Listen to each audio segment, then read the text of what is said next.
I guess that's what happens when we sit down.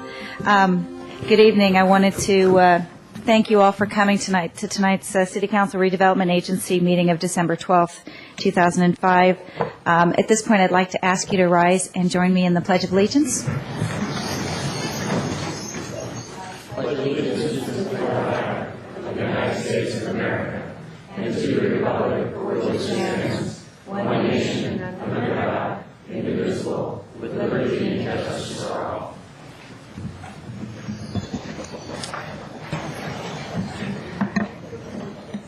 Well, as many of you know, tonight is actually a very special night here in San Carlos. We had an election November 8th, and at this point we have two new council members that are going to be joining us up here on the dais, and it's a time to say goodbye and to say thank you to two council members that have served this city for countless years and countless hours. And without sort of further ado, we'll start right into the agenda. So first order of new business this evening is a resolution actually adopting the certificate of the county's the county clerk and declaring the statement of votes cast in the election,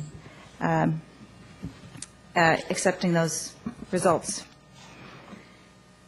Madam Mayor, I'd like to speak on that. I'm pleased to announce the official election results from the November 8th municipal election in San Carlos. Total number of votes cast was 11,243, or 62.89%, which is extremely high for a municipal election here. Matt Grocott received 5,016 votes. Brad Lewis received 4,564 votes. And Bob Grisilli received 4,491 votes. I recommend that you please certify the election results from the county elections official, Warren Slocum, and adopt the resolution. Thank you. Thank you. Are there any questions? Is there a motion to accept the resolution? I move to accept resolution number 2005-96. Second. Christine? Councilmember King? Yes. Councilmember Davis? Yes. Councilmember Eaton? Yes. Councilmember Grocott? Yes. Mayor Teagle Doherty? Yes. The next item tonight is the reorganization of the City Council. And we're going to start off by, again, honoring Mike King and Don Eaton, who actually, after many, many years of serving the city, are finally going to retire and enjoy their Monday evenings off again. I just wanted to start off by saying just for a minute, Mike, let me talk about Mike King first. Mike started off as planning commissioner back in 1989, and he served on the planning commission from 1989 to 1993, and he's been on city council since 1993. And the legacy that, both Mike and Don leave behind has been really everything that you see around San Carlos. If you look at the parks being rebuilt, the library, the youth center, a lot of the capital works projects around town, the things that have made San Carlos what it is today have been thanks to these two gentlemen. Don Eaton likewise served on planning commission. He was actually on planning commission from 1979 to 1988, and was on city council in 1988, and then again since 1993. I don't know quite what to say about these two gentlemen, other than it's been really a privilege and an honor for me to be able to say that I sat on the same dais with them and served as part of their council. I've known Mike and Don actually since 1994, when I was actually working on behalf of the Harbor Industrial Association, and they were nice enough to consider me an appointment to EDAC back in 1987, and then from there Planning Commission back in I guess it was 90. Oh God, I don't even remember anymore. Yeah, I won't tell them. But so my history with both Mike and Don has gone back so far, and from the bottom of my heart and on behalf of this entire City Council, thank you so much for just the time and the effort and the energy and what you've put up with and what you've been able to do within the city. So let me come down, and I have proclamations, actually, of course. Yeah, come on down. Yeah.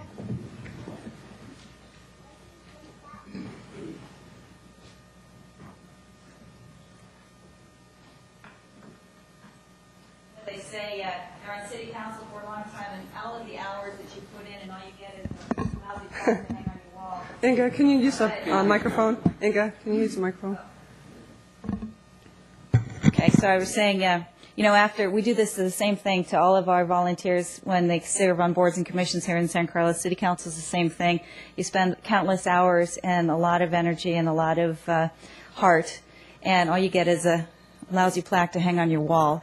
But as Mike and Don know, every time they drive through San Carlos and they look around, they have every right to be proud of what they have really built here in the time that they've been on City Council. So I actually have two proclamations. Don, do you want to come up first?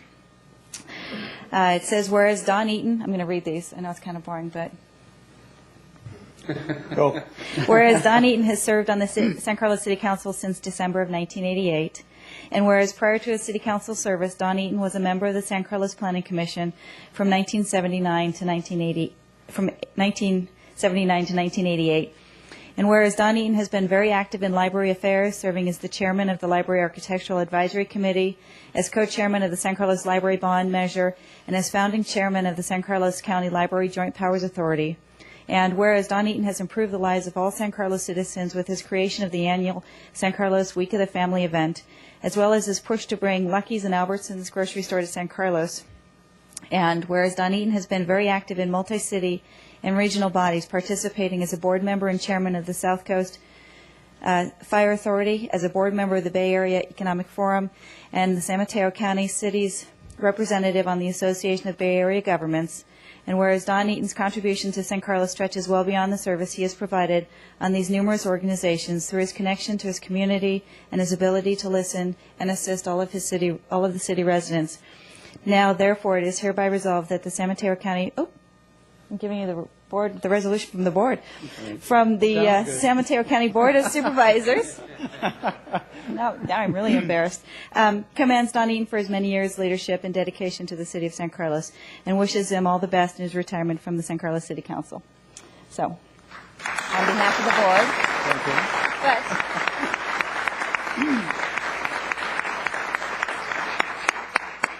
actually, on behalf of the San Carlos City Council, we actually gave him the lousy clock. So. With all the time I got. Inga, thank you very much. Oh, my goodness.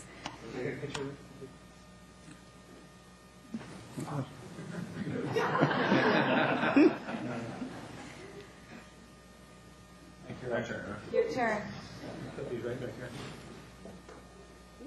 Mike, maybe I'll give you the clock first.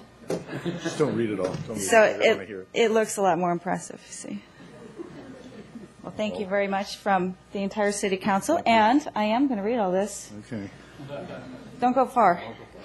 Whereas Mike King has served on the San Carlos City Council since November of 1993, and whereas prior to his City Council service, Mike King was a member of the San Carlos Planning Commission from 1989 to 1993, whereas Mike King was very instrumental in upgrading the city's bond rating to a pure AA, saving taxpayers 20% every year on the library bond property taxes. And whereas in an effort to better explain the complexities of city government finance, Mike King created the Money Wheel that he's famous for, a system that allowed all residents to ask questions and get real answers on how San Carlos collects and spends its money.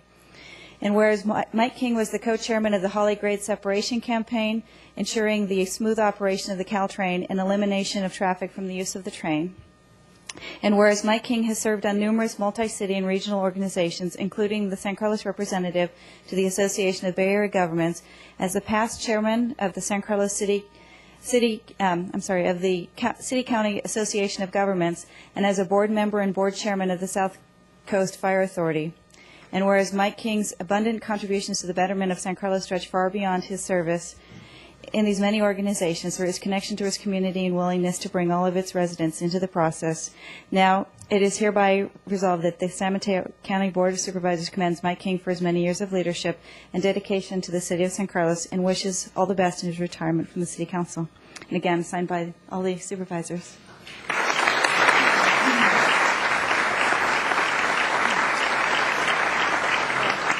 Wait.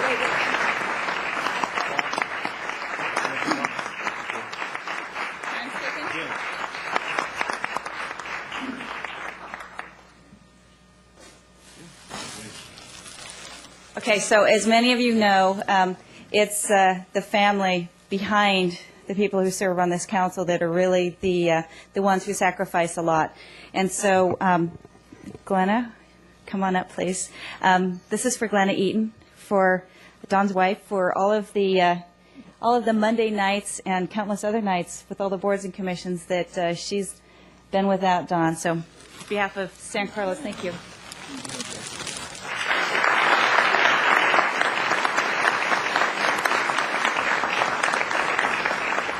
And I'm looking around for Chris. Chris? Come on up, Chris. So I think Chris has been happy to get Mike out of the house some of these evenings. But she's been very good and come to a lot of events. And again, on behalf of the entire San Carlos City Council and City, glad to have your husband back, I bet, huh? Thank you very much. Thank you.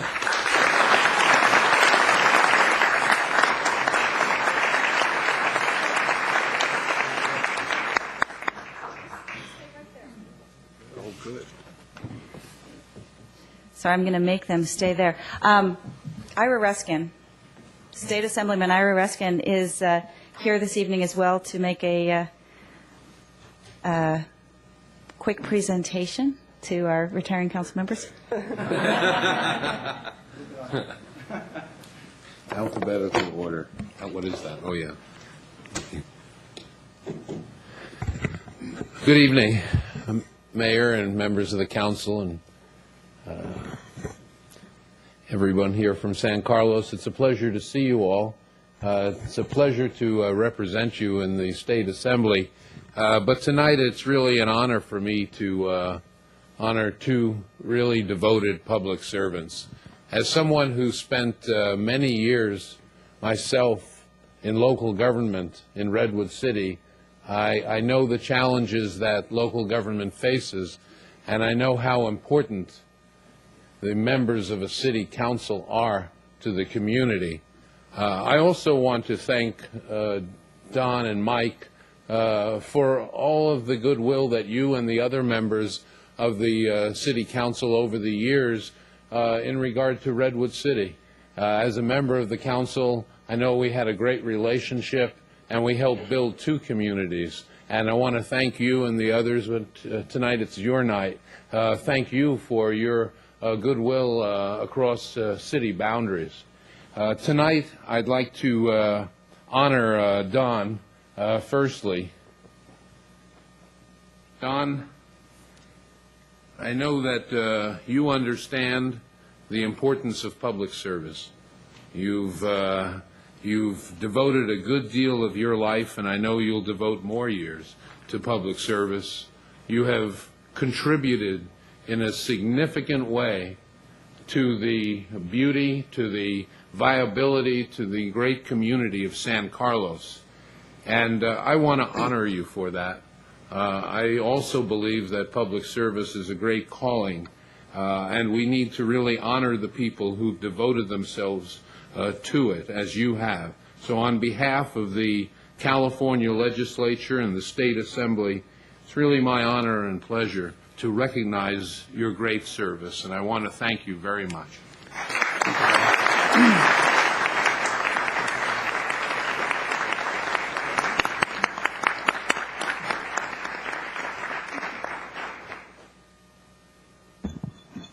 Likewise, Mike. We worked together over the years in various ways, and came, as with Don, to really respect your commitment and your dedication to the community.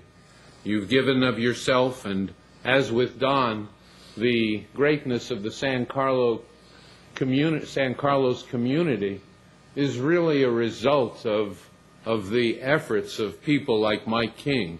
What we see in the community is a direct result of Mike's dedication to it. So, Mike, I want to present to you as someone who also has labored in local government and knows how important it is. On behalf of the California Legislature and the State Assembly, this is to honor you and to thank you for all you've done. Ira, thank you.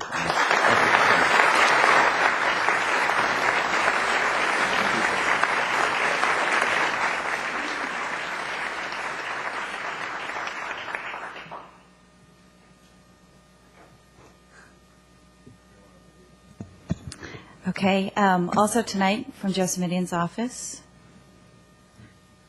Come on up. Don't go away yet, you guys. Yes, Sarah Rosenthal. I'm Sarah Rosendahl. I'm with State Senator Joe Simidian's office. And he really regrets that he was not here tonight. He's out of town. But he wanted to make sure, Mike and Don, that you also received recognition and thanks from the State Senate and from him personally. He wanted me to especially say that he has enjoyed personally working with both of you over the years.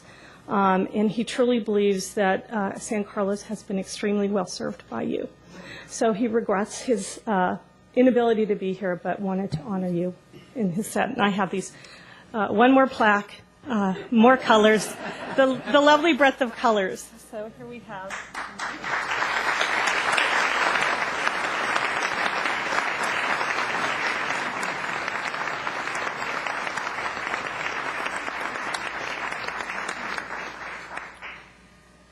Well, I hope you guys have a lot of wall space. I have two additional requests. The next one is actually from Bob Lanzone, our city attorney. No plaques. No plaques. Oh, yeah. Madam Mayor, on behalf of myself and the staff, we want to give these gentlemen, Don Eaton and Mike King, thank them so much for giving of their time and effort, which is now measured in years, to making San Carlos the great place it is today. Don Eaton, from what the mayor said, started when Carter was in the White House. Mike King started when Reagan was in the White House. We really do appreciate your vision and its implementation in the things that have been mentioned, the grade separation projects, the Elms, the library, the youth center, commercial developments like Skyway, the Office Depot, Circle Star, Laurel Theater, facelifts for downtown Laurel Street and Industrial Road. It's really been an amazing run, and these are just blockbuster projects. You are really to be congratulated. It's been an honor for all of our staff to work with you. Having said that, we can't let you get away without receiving a little something other than a plaque, a reminder of the 1,000 meetings or more that you've each attended, and we each had to sit here and listen to you. We have noted that each of you has a particular mannerism of speech that bears some note and memorization. For Don Eaton, it is the pet phrase, so to speak.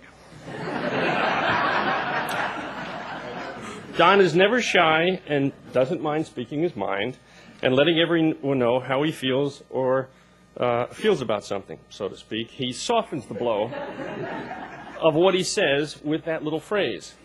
In 1,000 meetings, we've probably heard that phrase used 1,000 times, so to speak. So, Don, here is something that you can use other than a plaque, but which, with your golf game, you will lose in probably much less than 1,000 rounds of golf. I have for you a dozen Pro V1 golf balls, which you're going to lose real fast, but it's going to hurt. Each of them engraved with the words, so to speak.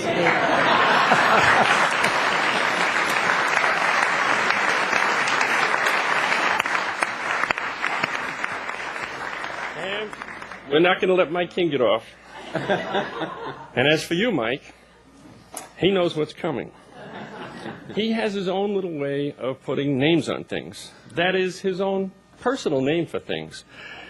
It all started, we first took notice, when we were discussing a project that involved Clifford School. And for some reason, Mike kept referring to it as Red Cloud.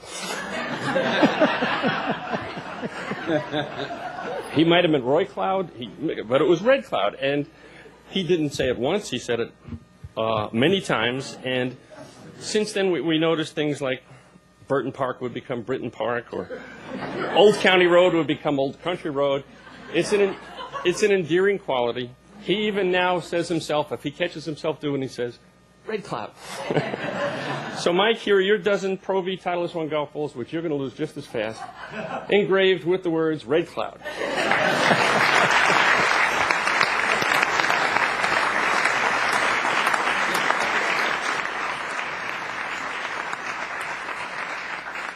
Okay, one more, guys. So don't go anywhere. Here, representing South County Fire, who Mike and Don have done just a tremendous job with, is Gary Fouth, with a little something for, again, all of your countless hours and years on South County Fire, on the fire board, helping through many, many years of budgets and improvements. So, Gary? All right. Thank you. I'm Gary Foth. I'm representing the South County Firefighters Association.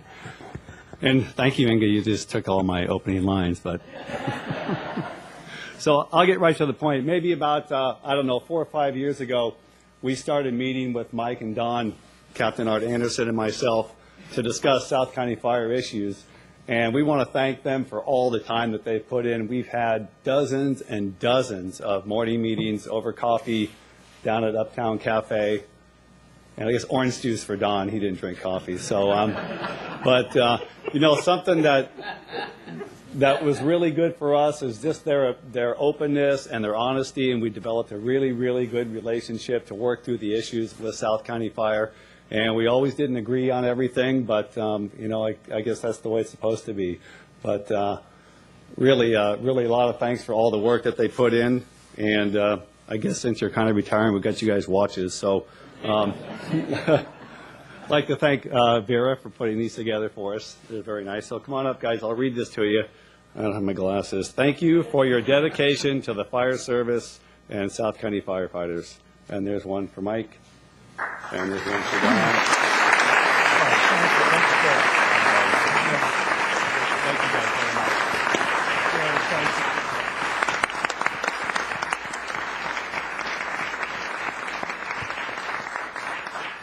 Okay, now you can come up. Sorry to leave you standing for so long. I know you're accustomed to sitting during these meetings, but figured a little exercise. I see so many people in the audience here this evening that I know would love to get up and say something about Mike and Don, but in the interest of time, I'm going to ask that we're going to have a reception afterwards, that you share it at that point, and we'll move into the next item, which is actually comments from council members. I've had a chance to speak, and I know Tom and Matt may want to say a couple words, and then if you two want to say something, I'll let you do that as well. Okay? Well, thank you, Inga. I really appreciate being here and being able to, having been able to work with you fellows during the last many years. And I really thought it'd be cool to put together a full-color PowerPoint presentation of everything they've done in the last 12 or 15 years. But I came to my senses and thought that probably wouldn't be well appreciated by you all. But I do want to just reflect briefly on not only the big projects, you heard about those. That's kind of the 20% level. The 80% is all the other meetings and all the stuff that we do up here or behind the scenes or in committee that you don't hear a lot about. We have the use permits, and we have the annexations, and we have the labor negotiations, and we have tree permits, and we have hedge heights, and we have fence ordinances, and on and on and on it goes. And I must say that over the last many years that I've been serving with Don and Mike, I've really come to enjoy not only what I see at this level, but also what we see in committees and what we see in closed session and what we see as we meet together with other groups around the county. They've been very instrumental and very helpful and very focused in dealing with not only our own problems here in San Carlos, but issues throughout the county and even throughout the region. And you've touched many people and many groups in your activities, and you truly will be missed. And I'm sure that all those out there that have experienced your wisdom and help will join me in thanking you for everything you've done, and wish you well as you move on into the next phase of your life. Thank you.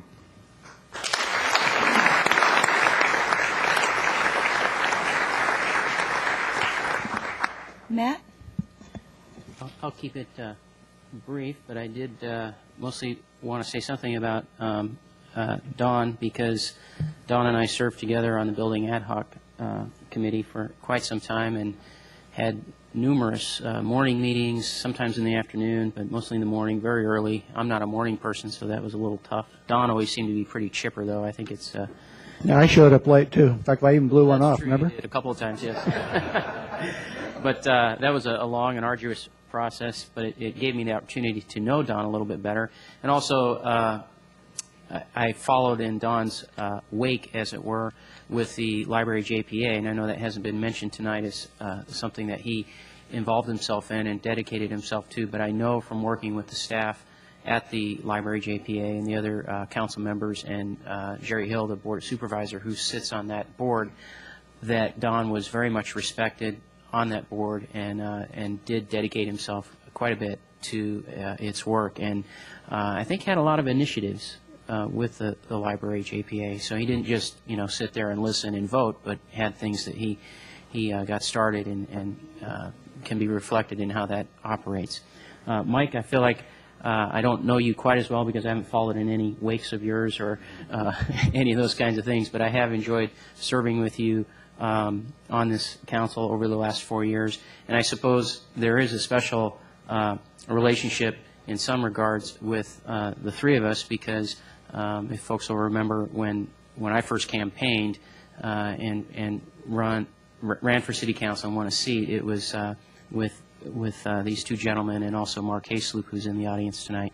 So that sort of going through a battle like that together creates sort of a bit of a bond there. But thank you very much for your service to the city of San Carlos, and we look forward to just seeing you out on the street now.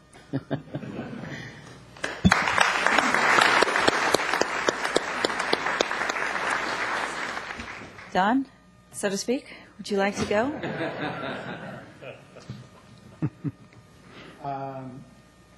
This is a lot tougher than it sounds like, probably.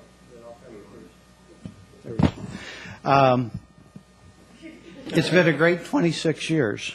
I remember when I interviewed for the Planning Commission in 70-something, and I showed up late. I was in a tennis tournament, and they picked me anyway.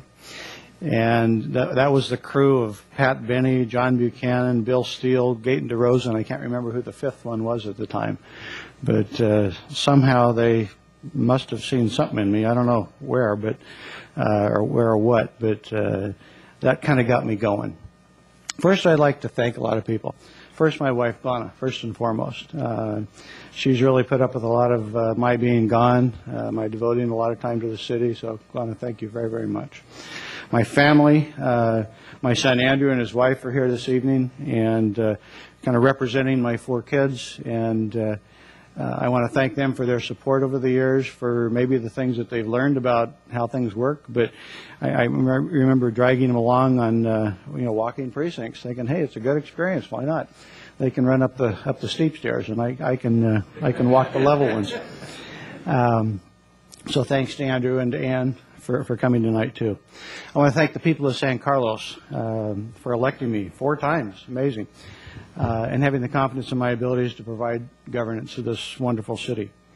I want to thank my fellow council members, past and present, and I was reminiscing who some of those people were, and I didn't look on the wall out there to see who I missed, but Sally Mitchell, Kevin Kelly, Vic Stoltz, John Hoffman, Paul Sibley, Sylvia Nelson, who's here tonight, David Buckmaster, and of course our current council, Mike King, Inga Teagle-Doherty, Tom Davidson, Matt Grocott. It's been wonderful to work with you. It's a process, and it's certainly very much a team effort, as I think we all know. I want to thank you for the positive attitudes and the can-do nature of making things happen in this city, and we've done probably, as I've said before, way more than our share for a city of our size. I want to thank you for your creative ideas. And again, for the team effort, for forgetting your egos, for leading when it's your turn to lead, for following when it's your turn to follow, and making things work that way on a very cooperative basis. For being generally very consistent with the same philosophy I have about local government, which is basically to see how many good things you can do in the town to make it that much a better place. For your willingness to embrace change, to have the political courage to do the right thing. For the many long-term, respective, and I say that because we respect each other, friendships that we've formed too. And I really do appreciate that from all of you with whom I've served. To the city staff, who has just been phenomenal. They're the nuts and bolts that really make the city go. To our current city manager, Mark Weiss, to his predecessor, the now retired Mike Garvey. Mike was just one of the best city managers around. And I'm going to forget some people, but Brian Mora has just been wonderful here. He's really put us on the cutting edge of so many things. Jeff Maltby. I lost the Post-its. I know I'm going to miss some names. Anyway. Nakia Nachman, who's our current Chief Administrative Assistant. Christine Boland, and before her, Margaret Handley, and Lynn Gilmore, who filled in so many times, too, in the city clerk's office. Now, that's a thankless job if there ever was one, and we really appreciate all the help that they give us. Christine, you've been wonderful. Bob Lanzone, our able and affable city attorney. You've been right there for us all the time. Steve Watry, who is even here tonight from Arizona. Steve, we appreciate everything you've done. Laura Schneidman now. Richard Averett in finance. Our fire chiefs, there's been 3 or 4 of them. Chuck Loudon is our current fire chief. He's done a great job. Police chiefs, beginning with Owen McGuigan, Cliff Gerst, Jim Granucci, and now Greg Rothus. And that's where I lost my other things, so I'm going from memory on other department heads here. HR, Andrea Greenberg has been terrific. Barry Weiss has been terrific in Park and Rec. I probably forgot half of them now, but they'll have to suffice, and if I've left you out, I apologize. Pardon me? Parvis especially, yes. Excuse me. Parvis, you're out of sight, out of mind. Parvis, you've done wonderful things for this city. You've done way more than we have a right to as a city for our size. You've done, wonderful, major projects. Liz Cullinan, too, in planning, and her predecessor, Neil Martin. And maybe that caught me up with a few of them anyway. I wasn't looking that direction. But we have a wonderful staff, and it's just something really to be proud of that way.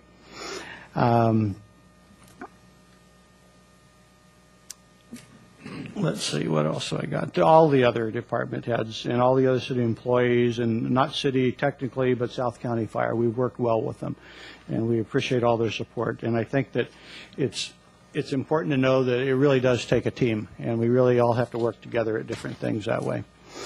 During my years on the council, I could list all sorts of different of the city's accomplishments. And I say that because, again, it's a team sort of a thing. To make our city of good living that much a better place to be. That would take way too long, but some of the highlights I just happen to remember were the grade separations. And some of these took major efforts. The grade separations, the youth center, getting the San Carlos Elms going. It's a very unique project. The Traveling Vietnam Veterans Memorial, I was real privileged to be involved with. The new library and everything that went along with that, from elections to designing it, redoing downtown, representing the city of San Carlos on a trip to China. Digress for a minute. It was such a warm moment when Beth Liu of our financing department was able to meet her grandfather, the sweet little old man. He had to be in his 70s or 80s, who had probably been to the big city of Chongqing, guessing a dozen times in his entire life. Just lived out on a farm, and for them to reunite, it was just a wonderful occasion. Another one a little bit lighter, we were in the town of Zhangjiajie, and presiding at a ceremony of folk dancing and whatnot, and they were given some Guinness Book of World Records award. And after I had been up on stage, so the Chinese kids had recognized me, and they came up, one little boy came up with a pen and a pencil, and as if to say, here, sign my little thing. And I thought, oh, what a nice, sweet little boy. I'll take that to school. So nice and slow as he could read it. And I put Don Eaton, San Carlos Mayor. The next thing I know, there's another little kid. The next thing I know, there's another. Pretty soon I was surrounded by kids doing the same thing, and we waited an extra half an hour signing all these autographs. And it was amazing because, the kids were just kids no matter where you go, and they were just proud to have something like that. And I went back to the bus and I said, geez, they never do that in San Carlos. And good thing, too, actually. But it was just a very warm, wonderful occasion over in China.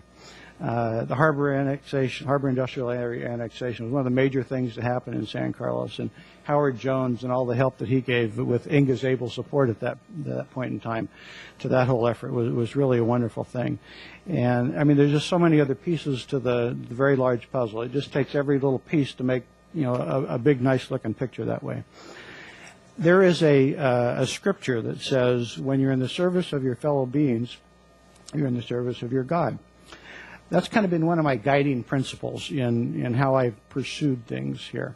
I've been really privileged to serve, and certainly we don't do it for the $300 a month that we do. I mean, that goes away buying tickets to whatever anyway, so it is pure service, and I'm happy to say that I've done it. Whether it's been on city things like Planning Commission, as a city councilman, as mayor, representing you on South County Fire, or a whole bunch of other, different subcommittees. Matt's mentioned one, but there's a bunch of others. At the county level, on the Library Joint Powers Authority, on the Peninsula Policy Partnership, on the Dad's Count Committee, as Mike's alternate on CCAG. I mean, that was actually fun. He had to miss a few meetings, and I was privileged to go in his place that way and learn of the respect that people had for him. Bay Area-wide, I've been really privileged to be one of San Mateo County's representatives on the Association of Bay Area Governments, and to see kind of the flavor of what other counties look at and how they do things, and how we're a little different, but how we need to stick up for what we need to believe in that way too. On the Bay Area Economic Forum, I've really, truly been blessed. Here I am at 58 years old, and I've done more in my life, far more than I've ever dreamed of, probably. And how privileged I am to have had those opportunities. I don't think I'm done yet, however. This is not a funeral sort of a thing, hopefully, although it sounds like it sometimes. I'm probably jumping in from the frying pan into the fire, but I think I'm just shifting. I'm going to continue on the Week of the Family Committee. And some of the things that you're going to see this January are going to be a Make a Difference Day on Saturday, January 28th, where with your family, you can go make a difference somewhere, whether it's taking a plate of cookies to the little old lady next door, so to speak. There it is, so to speak. I knew I was going to try not to do that. Or just do something nice anonymously for somebody. I have also suggested, I've talked very recently with Cheryl Pomerick of the Chamber. Our city and the Chamber in particular has been sponsoring this. We're going to try to help the people of Pass Christian in Mississippi who are wiped out by the hurricane. And think about that when January 28th comes along. People who have lost everything, and yet they have their passion to live and their passion to get on with their lives too. I'm going to have a couple of church jobs. I'm on the board of directors of the Hillary Aviation Museum, and that's just really a jewel that we have right here. So I encourage you all to use it and support it. It's really fun to be a part of that, the growth of that thing.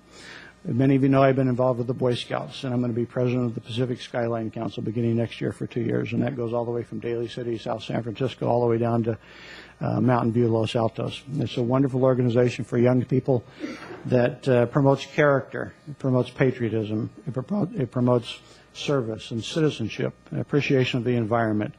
It promotes, it's helped many a young man kind of grow up and become an outstanding citizen. We're fortunate enough to be able to run up to Lake Tahoe once in a while. I've got grandkids, and once in a while I'm still going to try to make a living. So I think I'm going to be pretty busy. To our newest members, Brad Lewis, Bob Griselli. First off, welcome. I know both of you, I would give you advice to roll up your sleeves, to get to work, to be communicative, to do good, positive things, and make sure you get things done. Don't just talk about them. To be proactive, to plan well, to have a big picture perspective, to have courage, to embrace change that's right for San Carlos, not just change for change's sake. To be frugal with the taxpayers' money, to earn the citizens' trust and respect.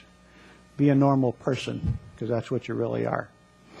They're both fine men. I have a lot of confidence in both of them, and I know they're going to do really, really very well. Again, I have much to be thankful for, and I want to thank everybody who's helped me along the way. It's been a terrific ride, kind of an end of an era in a certain way, but I've made a lot of great friends, and I really appreciate the time. So thank you very much.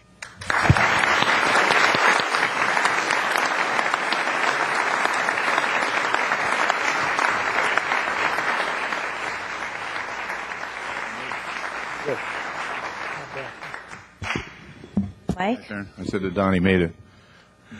I'm sorry, but you're going to have to hear some of the stuff all over again. But it's been a great 17 years, 5 on the planning and 12 on city council, and I have to put a plug in for my old friends at Samtrans for 5 years and the Transportation Authority over there for 5 years. But there have a lot of things been going on and a lot of things have been said, but I kind of narrowed it down to 3 things: promises, places, and people. Given the time or the promise that I made my wife when we first started this thing, I said, you know, we're going to give all the time we can to this city and the best we can. And the second promise was we're going to make it a better place when we leave than we started. And I think we kept those promises. And a quick 2 examples: downtown, when we started here, I think in the late 88s, you could roll a bowling ball down Laurel Street and not hit anybody. It was a dead city. And now we have all the great restaurants and all the great places, and thank God for Trader Joe's. Also, some of you may not remember the sewage yard, but is now Izzy's, Burger King, and Fairfield. But when we started, and Steve Watry's back there shaking his head, it was a sewage disposal plant that we were sending the dirt out to Madeira on vacation. So let's kind of quickly go through the places. You've heard the whole things, the great separation, but we call it HRH, Her Royal Highness. Harbor, Holly, Ralston. But there are 5 of them there, and it's over $100 million, thanks to this man sitting over here to the right. The Youth Center. Only place in Rosalie Mahoney, the mayor of Burlingame's back there asking us, how did you guys build a youth center when you built all these other things? We rebuilt 5 parks, and there is one park, oh yeah, we know, Arkwellow and Britain. Is it Britain or Burton? So to speak. But the one I'm really proud of... It was a Red Cloud. It was Red Cloud. The Dick Rozek Park, which is on Elm and Holly. Those of you who know Dick Rozek was a longtime employee here, and there's a little tiny park down there, and his big, beautiful white house is right behind it. And he's up there looking at us now. Of course, the Jewel, the library, and we all talked about it, but this gentleman here and many people were involved in it. The refinancing of the Jewel and saving the city about $1 million. But the kickoff, as Brian knows, the kickoff of that, you know, getting the AA rating, which is, well, it's not a big thing, but it is huge in the sense that it saves these citizens, us, a lot of money. Best thing I can say about the library was when we had the opening, it took 20 minutes to get everybody into the building. There were so many people there, and the remark that was made to me, Brian and I were talking about earlier, that I didn't realize this was such a big deal, but it is huge for this city. Working with the schools, Don Shalvey and the first charter school at TL. The school bond. Don talked about some of the nitty-gritty work. Parvis also rebuilt every sewer we have in this place. And I know it's not really high on your list, as Tom said. These are the kind of things when we have these meetings here at night. Nobody's here, but boy, it's really important when your sewer backs up. So Bob and Brad, remember the sewer night. Talked a little bit about HIA, but it really was, you know, for those of you who don't know it, 170 acres that this lady right here to my left was very instrumental in, but it settled an 17, 18-year lawsuit where 83%, and I thought I saw Howard here, 83% of the businessmen and women in Harbor wanted to come here, and we didn't try to sell them on it. And finally, on many things, but the Elms, I think, as we both age in the uniqueness of the Elms is absolutely extraordinary. And the lady sitting in the middle there, one of our dizzy blondes, Sylvia Nelson, was just absolutely, and her partner, Mr. Ravano, are absolutely responsible for a fabulous project. So we're going to go quickly first to the people. We thank Rosalie, but I want to start off with first welcoming Bob and Brad. You guys will do, you know, Don's already said it. We can preach to you, we can talk to you, but you bring to the table, you know, a good heart and a good head and an honest, open mind, and I think you will do fabulous. And as Don said, we're here if you need some, but they don't need anything. They're ready to go. We got to thank the people, and I'm not going to wing it, so I wrote them down, and I got to start without offending anybody. I got to start with Margaret Hanley because she was the original city clerk here and kept all of us in tow. And those of you, we used to have the Margaret Hanley rule, which was we couldn't submit an expense report unless Margaret kind of okayed it. And Margaret's rule was if you didn't go to this meeting because of the city, then, you know, don't submit this expense report. And I think I went for like 10 or 12 years without ever submitting anything, knowing, well, will Margaret ever approve this? You know, Neil Martin, best planner I've ever seen ever, and in his succession, Mrs. Liz Cullinan over here is a great succession, and really planning is the guts of this city. She's not here tonight, but Ms. Trash, as we call her, Lisa Costa Sanders, is also part of that group. But she's your garbage person, and an absolute, you know, when you don't get your garbage picked up, you know, this is somebody you want to know. But they make this city go. I got to put a plug in for the planning part, Jean Savory. She was really the better part of the Lanzone law firm. You know. We got stuck with Lanzoni over here, but Jean Savory is the city attorney for the Planning Commission and the South County Fire, and a fabulous contribution to the city. Special note to Parvis, the Public Works / city engineer. He is sort of the Nebuchadnezzar of San Carlos. So those of you who don't know what Hanging Gardens of Babylon are, well, this man has built everything in this city, from the great separations that you've heard about it to even things that really, you know, that we talked a little bit about, the sewers and the lights. Every road, every stoplight, every sewer, every bump in this city is this man's, you know, on his plate at one time or the other. And even some of the things that didn't work, like Scoot, which was almost revolutionary for a man who went from building to non-building. Parvis, you're not only the most productive public servant in this place, but what you've done for this city is extraordinary. Barry Weiss came along and developed the Parks and Rec and has led not only this city, but the state in Park and Rec. And to you, Barry, and to the energy and the community that you brought here, God love you. Community development, I actually wrote this before I knew he was here, but Steve Watchery, come on, Steve, raise your hand up there, a little back there. This man is probably responsible for so many things in this city that you really can't envision. I only name Loriola Oaks, where we converted the corporation yard into housing. Affordable, real affordable housing. And everybody was against it and gave Steve, you know, 40 lists of questions. He said, you give me 40 lists of questions, I'll give you 40 answers. I said, we'll give you another 40. He says, I'll give you 40 more answers. And he did. And his famous line is, the truth is the truth, right? And having a devotion of a person like this, two quick other ones, the Laurel Downtown Beautification and the Industrial Road Project, which was $1 million under budget. Fixing up that place, and about time for Industrial Road. A quick thank you, too, also to Laura Snyderman, who's done magnificent work on, you know, false starts like our housing things, but has contributed enormously to this city. To the personnel side, Andrea and Leslie, who, in my view, have brought us the great people that Don talked about, the Cliff Gerst, but Jim Granucci, one of the great police chiefs that this city's ever represented. And then the homegrown people, bringing Greg back, Greg Rothhaus, our current chief, Sandra Spagnoli. These are people who came to San Carlos, worked here, and came back because of what folks like Granucci has done and Cliff Gerst. Of course, our police fire chief, twice fire chief. Those of you who know, he came down here to save us the first time. He's come back as the second Jesus Christ. He's come back to us again. 7 years as fire chief, and the great, really after spending time in Reno, coming back down here was a godsend for us. The finance people, Richard Everett, of course, we've heard a little bit about the bond, but there's a silent person. Beth is back here, but Mike Galvin, probably the best kept secret in this city. He's your city treasurer and does a magnificent job. Well, now we're up to the highbinders now, the city management. But I do want to start off with our current city manager. I think the best thing we can say, Mark, is that we had part in bringing you in here to clean up all of our acts.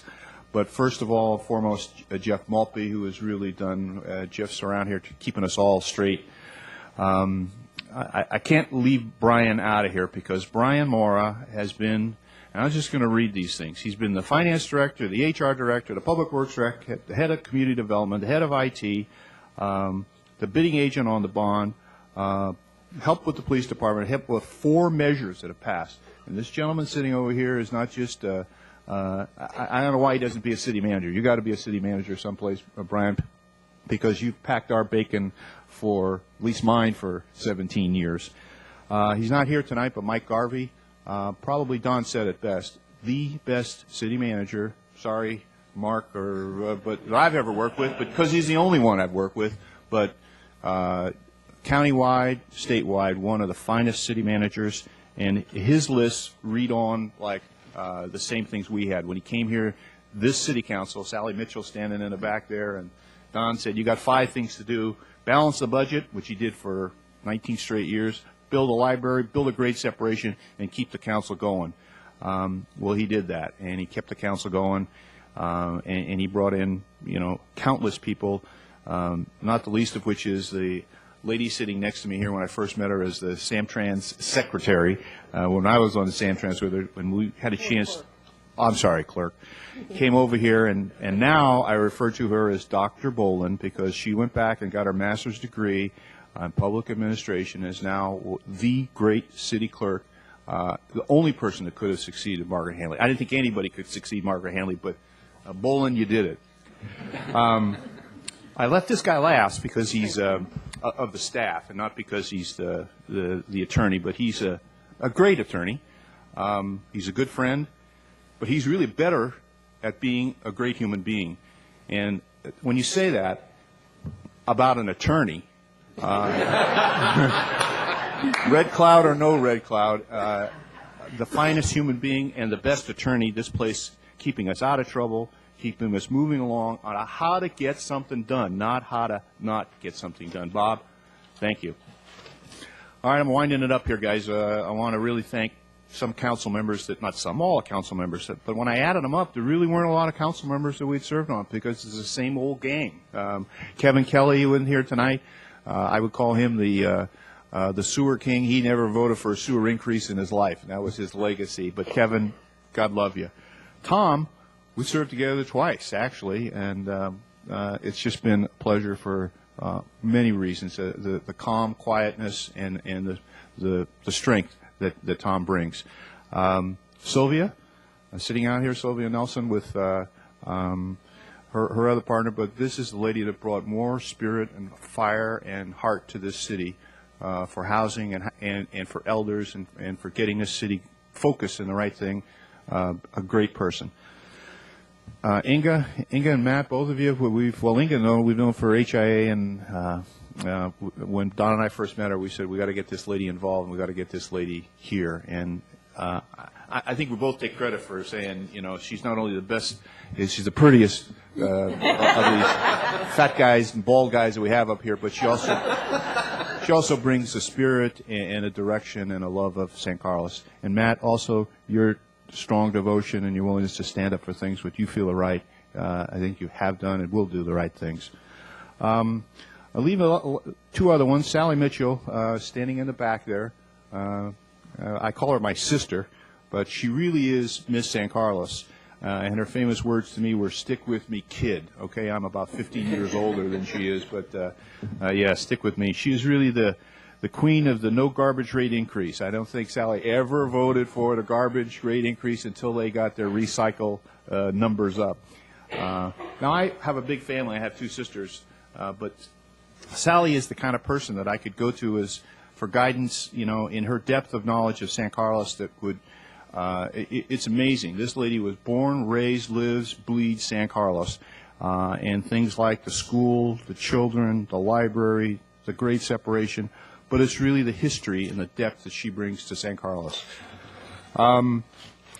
This guy sitting to my right, I'm kind of thinking, how could a good, decent Mormon get tied up with a lousy Catholic like me, who drinks and smokes? I don't smoke, but yells and hollers, and he is such a good person. We couldn't be more, I know we look alike, but we couldn't be more opposite in our temperaments. Speak for yourself. That's true. Well, he has. And without Don's mind, without his patience, without his guidance, all these things couldn't get done, could not have got done. He's a family man devoted to the city and devoted to everything that all you have asked him to do and to moving this city forward in a really Christian manner. If Sally is Miss San Carlos, well then Don is Mr. San Carlos. Okay, we saved these promises to the last, and the promise I said I would wind up my time here, but I got to, Don did it first, but I want to thank the love of my life, Chris. My 2 kids.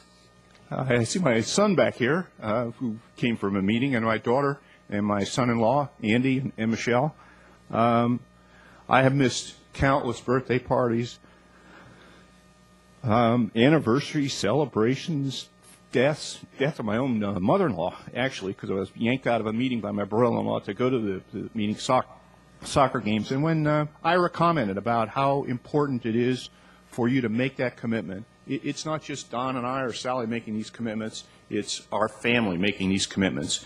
And when all these late evenings that you're there, you know, it's great to look back and you say, well, what have you missed and where have you been, when you realize what a toll it takes on your family. So to my children, to my wife, I would actually say that many people, even though I can't remember names like Red Cloud, they say I'm not bad with numbers.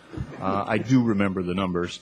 Well, there's one number that I will remember, and that's number 1. And that's to my wife and to the kids, that we have devoted, my wife, 38 years, and 17 of them have been labored here in this town. So I thank them for letting me do what we have done for this city and what you have allowed us to do. You have elected us to this city, and we thank you, I thank you, the citizens of San Carlos, for having the faith and the trust in letting us serve you for these past 17 years. God bless you, and good night.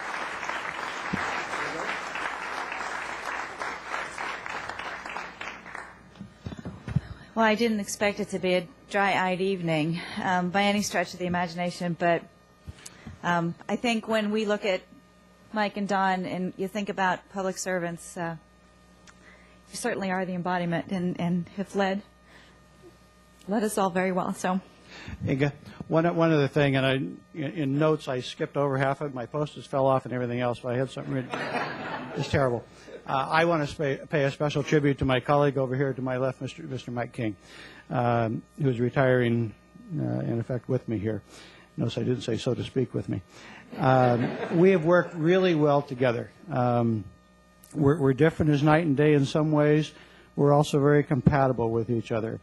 We've never sat down and been in cahoots about anything. I mean, but it's amazing how many times our philosophies have been the same. We've voted the same many times. There's actually been some times we've disagreed, and that's fine too, because we recognize that who each other is and we respect each other for what we are and what those differences are. I want to tell you that this man is extremely kind. He is honest. He is hardworking. He is trustworthy.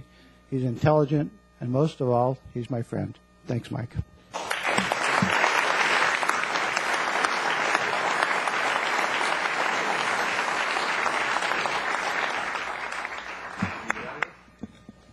well, it's that time.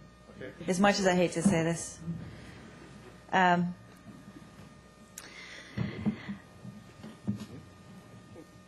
You certainly have left a legacy, one to be proud of, so thank you.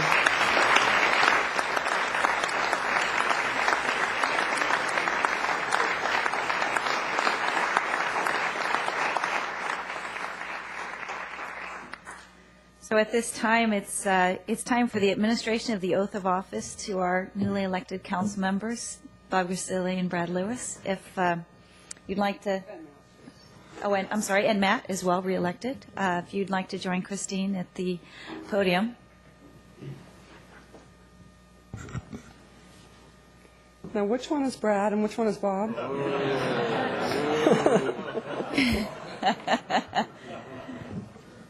Okay, gentlemen, if you could please raise your right hand. Do you solemnly swear that you will support and defend the Constitution of the United States and the Constitution of the State of California against all enemies, foreign and domestic, that you will bear true faith and allegiance to the Constitution of the United States and the Constitution of the State of California, that you take this obligation freely without any mental reservation or purpose of evasion, and that you will well and faithfully discharge the duties upon which you are about to enter? I do. Great. Okay, I have a little paperwork for you here.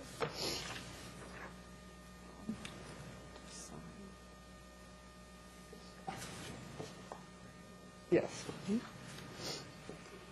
Okay.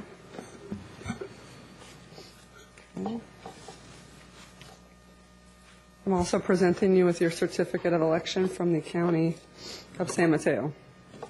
And Matt.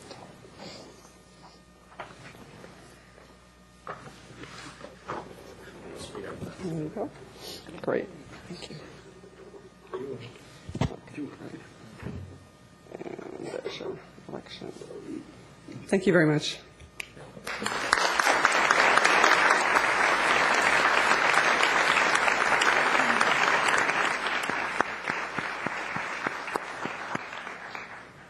We'll have to switch the name placards, but I'm sure Christine will get those done pretty quickly here. My goodness, see how quickly you replaced Mike and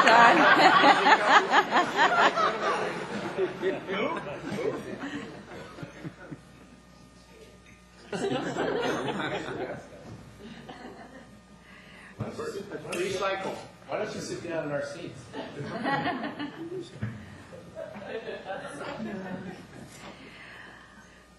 Well, the next item on our agenda this evening is the call for nominations for mayor. But before I do that, I just wanted to take a moment to actually reflect on my year as mayor. Someone once said to me, being mayor of a city or community like San Carlos is an incredible honor, and they were absolutely right. They also said, but you'll be glad when it's over. And they were right about that as well. I look back on this year and, I just think back when I was elected as mayor last November, end of last November, I didn't quite know what to expect and really have just had so much fun. It's been a lot of work, but have really, it's been such an honor to serve San Carlos in the capacity as your mayor. I want to start off by thanking my kids who aren't here tonight, but for all the nights that they've given up not having mom at home. Because there's been a lot of them. You started it, too. I want to thank staff, and I'm not going to list them all. I mean, you all know who you are. And I've really appreciated the added support this year that you've given me as mayor and the help and the recommendations and just all of your efforts to make my year as mayor go that much more smoothly. I want to take a minute to thank my colleagues on City Council, Tom, Matt, Don, and Mike. Don and Mike, oh my gosh, I've watched you as mayor, and Tom, you as well. And I thought, oh my, there's never any way I could be as good as any of you. And I think I had big shoes to fill, and I still really have appreciated your mentorship and advice and leadership that you've shown on this council. And then finally, I want to thank all the residents here in San Carlos. Having grown up in San Carlos, it's just, for me, it's such a privilege and such an honor. And to be able to walk downtown or go to the grocery store or even the other night I was going out on the soccer fields to do some refereeing and to have some kids run up to me and say, "Are you really the mayor of San Carlos?" I can't even begin to tell you how great that feels. And it just, I have so much love for this community, and that love has been reflected back to me all my life, and especially now as mayor. So thank you for your support. Thank you for putting up with all that we have done here on council and given us your support. Just a quick year in review. This year saw some interesting accomplishments. Unfortunately, it saw the end of Scoot. That was a wonderful program. Again, Parvis had put together, and it had a lot of support. It brought the community together, and I think it continues to bring the community together as parents with children have looked at alternative ways of getting their kids to school and getting some of our elderly folks downtown or to appointments and things like that. It provided a lot of freedom and independence to a lot of people that didn't have that before. It also, this year, brought Industrial Road, the completion of Industrial Road, a lot of new bike paths around town, Again, encouraging people to get out of their cars and looking at ways that we can continue to bring some economic development and brighten up the east side of our town in our industrial area. We've done some visioning. We're going to continue to do more visioning to really define what San Carlos should be looking forward, going into the future. There's a lot of there's so much value that we have here in San Carlos. So it's the sort of hidden jewel, I think, of the peninsula. And those of you who are here who know how special San Carlos is, I think for those people who aren't able to live in San Carlos or aren't fortunate enough to be able to be with us, they always say, hey, San Carlos is a great place, and I agree with them. We've got Hot Harvest Nights that has been ongoing, again, bringing the community together. This year, actually, we had not only city council members down at Hot Harvest Nights talking with people, but members of our staff gave up their Thursday evenings as well and opened up that channel of communication to start to put sort of the human element behind City Hall. And I want to thank staff for the time that you've done, as well as my fellow council members for giving up your Thursday evenings as well for my harebrained idea of a council booth down at Hot Harvest Nights. We saw the last couple of parks in our town rebuilt. Arguello Park, Barry and his crew are working diligently on that. When that opens up in the spring, it's going to be just one more gem in the crown that is San Carlos. We had the Hillcrest Circle Park. Again, a perfect example of the community coming together where individuals, neighbors around that park came to Barry and said, we want to make this asphalt and kind of crummy little circle be something special for our neighborhood. And they did. It's a neighborhood park. They donated money. They donated time. They built the support, and they worked with Barry and his group. So that the park is in, thanks to Barry and all of Parks and Rec. And so take some time and visit. We certainly have a lot of value and assets in our parks. Thanks to Brian and his team for a brand new city website. We've got so much more information on our new website, and I think more and more residents have been able to see city council meetings, read the agendas, the minutes, get information about who to call, what's happening here in San Carlos, and all of that is really due to Brian Mora and his team and the city manager's office for pulling that together and supporting that. I look forward to seeing what next year brings, Brian, in terms of some really cool things on the website. And then finally, how could I forget, yet again, despite what the state continues to try to do to San Carlos in terms of taking away money, we yet again have balanced our budget and done it thanks to staff, in a way where we've been able to keep critical services and programs, as well as a lot of the nice programs here running in San Carlos. We're going to face yet another tough budget year. We've all gotten our budgets already, which I hate, my least favorite thing to do as city council.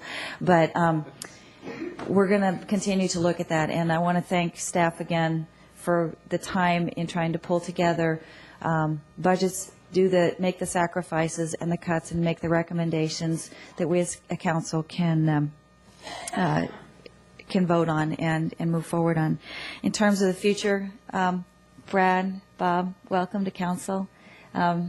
I think back, I've served with Brad on parks, some alternative parks committees, and have always appreciated your openness and creativity when it comes to funding, and doing the things you're passionate about. Bob and I spent, oh gosh, I don't even want to think about how many nights we spent together on the planning commission. You added that last part. Yes. Don't take it the wrong way, but Bob and I go back a long way as well, and I've always appreciated your good sense of humor, and yet your willingness to really make the tough calls, and I also appreciate your finance background, because with Mike's gone, I'm going to look to you to help me understand the numbers a little bit better. Also, coming up in the future, we've got the Palo Alto Medical Foundation application. It'll be interesting to see that as it moves through the public process. And I would look forward and encourage all of you out in the public to come and be participate in that as that moves through the process. Devonshire Canyon development, I know there's going to be more and more, I don't want to say controversy, but more and more discussion about really the natural resources that we have here in San Carlos and looking at ways to keep those and to preserve those. And as part of our overall strategy, in fact, tomorrow night, we do have I'm going to put in a quick plug here, the Enhancing the City of Good Living. We're going to be talking about sustainability in San Mateo, in San Carlos, and it's going to be specifically around natural resources. We've got our downtown new restaurants, old restaurants that are upgrading and making themselves nicer. The new Piaceres mid-block in mid-downtown is a wonderful asset, and I'm looking forward to the new and improved Atavola, if that's even the name of it, opening soon. It's drawing people from outside of San Carlos to our downtown. They're staying, they're shopping, and they're enjoying what we have to offer here. And I'm sure that we're going to see more of that in the next coming years. And then finally, obviously, who could forget South County Fire and the challenges and the opportunities that I think we have here in San Carlos for public safety, and balancing the budget requirements and the ongoing rising costs of providing services with creative ways that we can look to reduce some of those costs and share resources with our neighboring cities. So really looking at hopefully more of a regional approach to serving the peninsula as well as San Mateo County and beyond. Well, I think that's it. I tried to keep it short. I'm sorry. So I guess at this time, as much as I have enjoyed being able to be the one with the gavel, it's time to pass that gavel, I'm assuming. So I'd like to call for nominations for mayor. Madam Mayor, I'd like to nominate Matt Grocott as mayor. Is there a second? I'll second. It's been moved by Tom Davids, seconded by Brad Lewis. Christine? Councilmember Davids? Yes. Councilmember Lewis? Yes. Turn on your microphone. Yes. Councilmember Grisilli? Yes. Councilmember Grocott? Yes. And Mayor Teagle Doherty? Yes. Congratulations, Matt.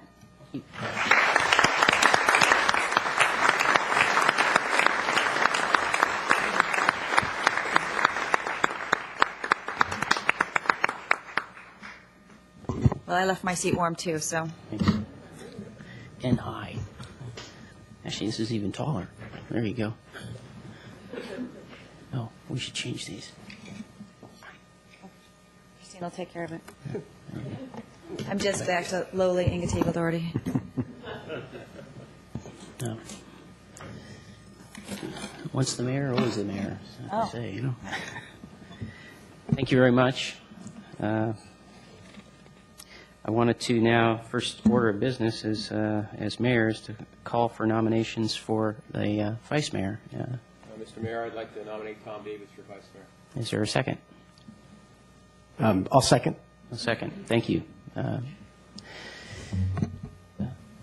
Christine, do you want to take the roll on that? Councilmember Grisilli? Yes. Councilmember Lewis? Yes. Councilmember Davids? Yes. Councilmember Teagle Doherty? Yes. And Mayor Grocott? Yes. Thank you.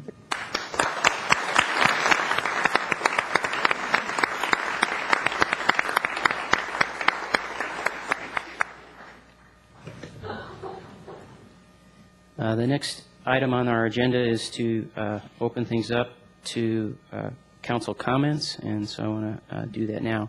And probably we should start down here because these fellows have been so patient. Well, thank you. And first I want to thank Mike and Don for great service to San Carlos over the last umpteen number of years. And thank you for everything you've done for the city. And I know for me personally, you guys leave a legacy that of just public service and things that I hope that I can do as a dedicated job as you guys have done over the last several years, and I thank you very much for that.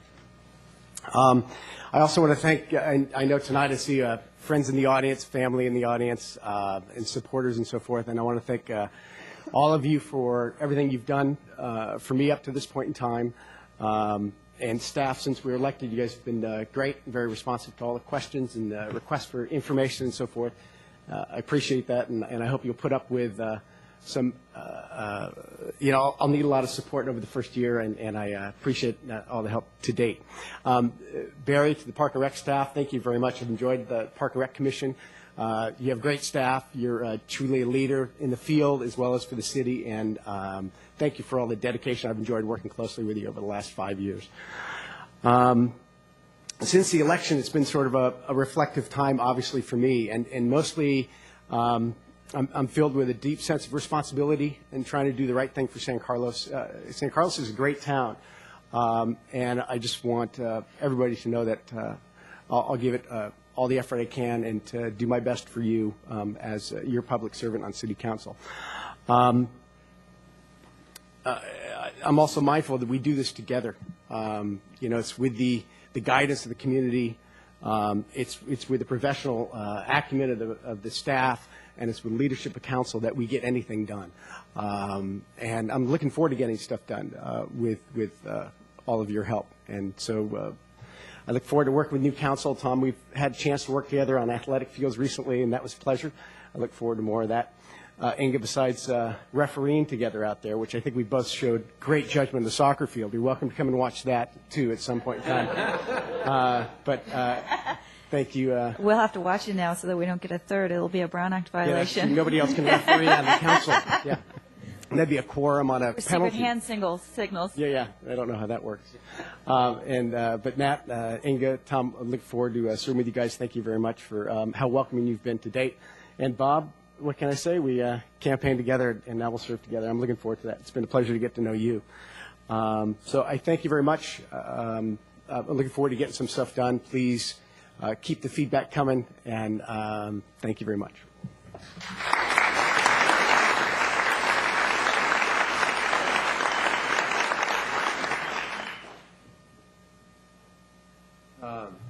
Start off a little bit differently. Oh, that's the button. I thought it was that button. They've upgraded, Bob, since It's you and the I were button on problem. council. I mean, on planning commission. Gone for they've 5 upgraded. years, and look what happened. Of course, I've always said I'm from the last century anyway. But a couple things before I start. A couple people I want to introduce that are here tonight. Woman who raised me and taught me a lot of good and kind things. My 92-year-old mother is back there, Marie Grisilli.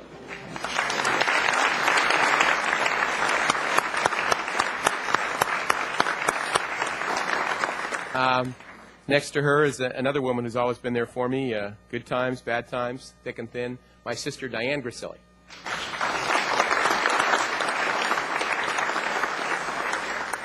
And next, another woman, this looks like a pattern, I think we're working here, a woman who supported me during the campaign, kept me focused, always positive, the love of my life, Gladys Mueller.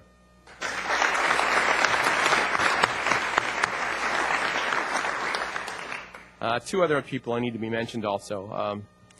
One I met on a schoolyard or school playground almost 40 years ago. He was my best friend. And even though we lost him 2 years ago, I know he was with me every step of the way in this campaign. And to Mike Whelan, I wanted to thank him very much for being with me. Thanks, buddy. And lastly, a gentleman that's also gone, but he taught me to get involved, to try and make things better, to have integrity, to share your blessings, and to give back. And that's my dad, the original Bob Grisilli. And he's still with me, too.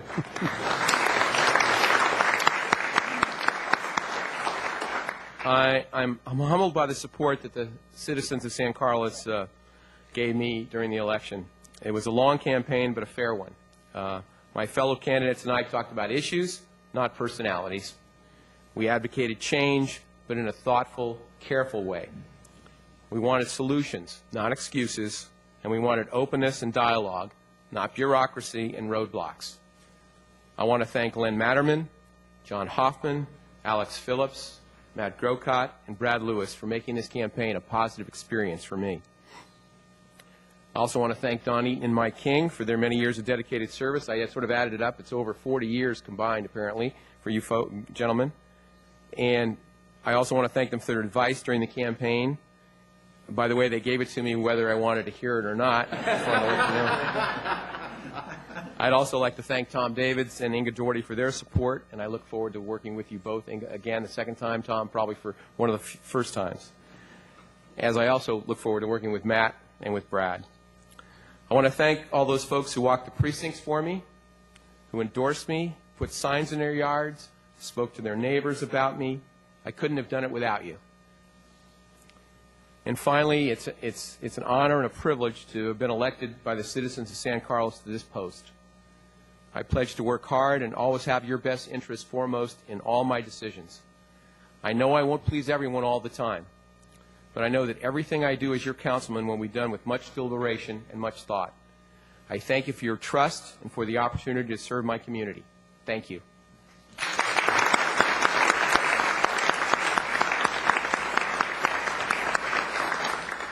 Tom? I want to welcome you both. It's going to be a pleasure working with you. We had a busy year, probably a busy 4 years. So you all will be able to solidly address all those areas that you represented on the campaign. I did learn one thing, though, during the last 10 years. When there's reception involved, the food doesn't get any better with age. So I'll cut my comments at this, and I know Matt has a few things to say. I'll yield it my time. Thank you, Tom. First, want to again welcome Brad and Bob. I've never seen two people with such patience.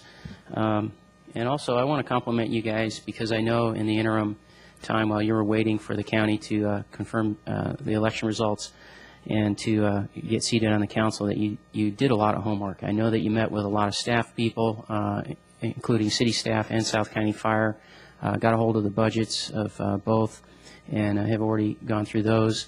And I know we sat down a number of times and talked about things. I know you met with Mike and with Don to get up to speed on the issues, and I appreciate that. I appreciate the work that you've already put in even before getting seated on the dais.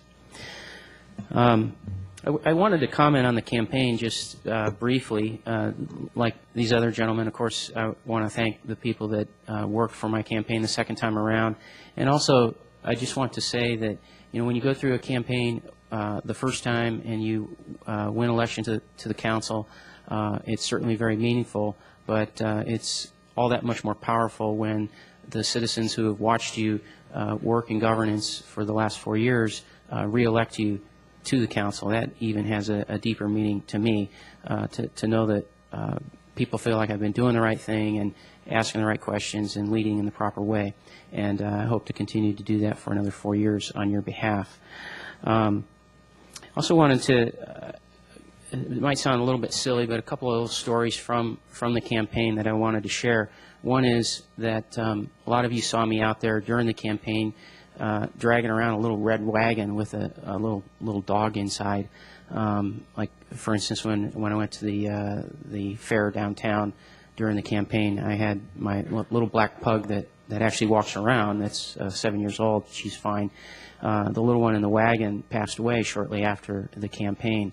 And the reason I bring that up is to show the kind of community we live in is a family who heard about that here in San Carlos gave to the Peninsula Humane Society in memory of Tara Bear. And that's the kind of community San Carlos is, and I really appreciate that deeply. The second story from the campaign has to do, this is partly Keith, who was my treasurer, is in the audience, and I have to make a confession that I received a gift and I didn't put it on my form. So I just wanted everybody to know that I received this book from one of the people involved with South County Fire, who knows that I like to read about history and biographies and so forth. And so he got me this book here, Thomas Paine, The Rights of Man and Common Sense. And it's also very appropriate because if you know anything about this book, he talks a lot about the French Revolution, what caused it, what brought it about. And it seems rather fitting to get this book during the campaign.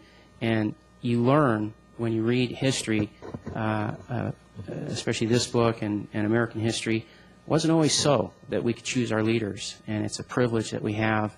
And I certainly appreciate all the folks who went out and in high numbers this past campaign elected Bob and Brad and myself to the council. It speaks volumes, and we all appreciate your going out and participating in that.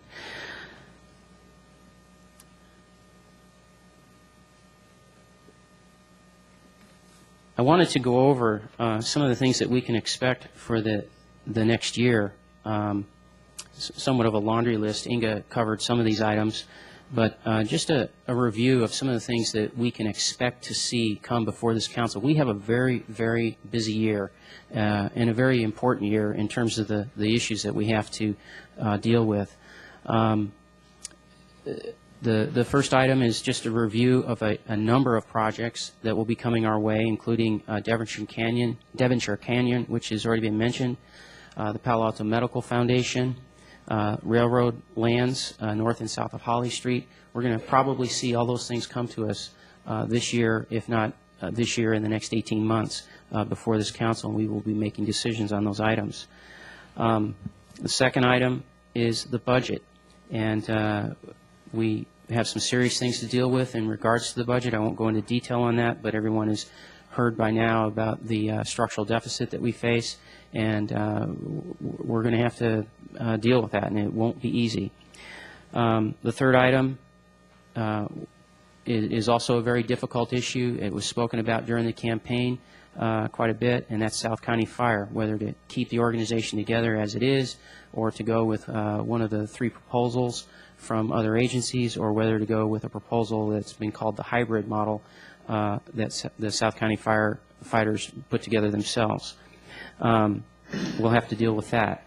The third item, I believe this is, or fourth, I just have these by bullet points, so I don't have them numbered, but the installation of artificial turf at certain field locations in San Carlos. We'll probably be looking at that issue more in depth this year and taking on the recommendations that were given to us by the Fields Committee. We're going to have to look at whether or not to further to go out for further bonding by our redevelopment agency, and if we do so, where we wish to place our emphasis in terms of redevelopment. Should we continue to look at the downtown? Wheeler Plaza is something that's been out there and has never moved forward, or do we shift our focus from the downtown and begin to look at the east side for redevelopment projects? Associated with the redevelopment agency is just in general planning for economic development. When we look at the budget, we're certainly going to have to look at some cuts, more than likely, but we also need to look at how we might be able to enhance our revenue, and economic development is certainly a part of that.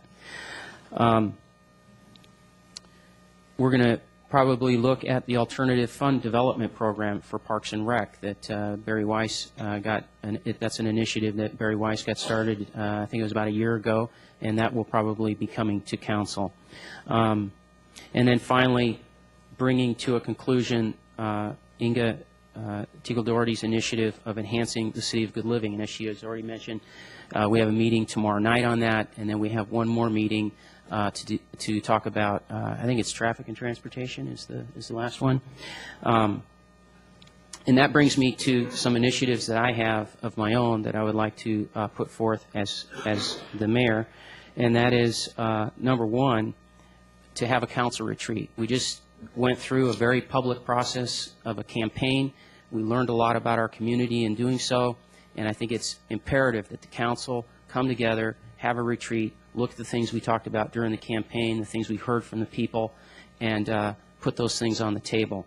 I'd also like to, if the timing of it works out, that we can have the retreat after our last enhancing meeting, that we'd bring together information from the enhancing meeting into the retreat as well. And then the third item that I see coming into that meeting or that retreat is the budget, because none of the things that we have goals for can be done unless we have the money to do them, and so we'll have to bring in the whatever we know about the budget at that time to that meeting. That is a public meeting. Primarily, it's intended to get the council together, see where we overlap on issues and things we want to see get done, and pick 2 or 3 of those, and then move forward and take care of those items. The second initiative that I would like to propose, and this will have to get approval of the council, is looking at contracting issues. It's something that I've been talking about for the last 4 years as a council member, and certainly talked about during the campaign. And we're going to have to look at the policy of having positions that are contracted out and what that means for us. And we're going to have to review our municipal code regarding consultants and how we put out contracts and the RFP process. And if we have policy changes, if that leads to policy changes, if the policy changes, if the policy changes leads to staffing implications, then we'll have to develop a timeline for those things. And if the policy does not lead to that kind of change, then we'll at least have to look at an RFP process for our existing contracts. Number 3 and item is interviewing for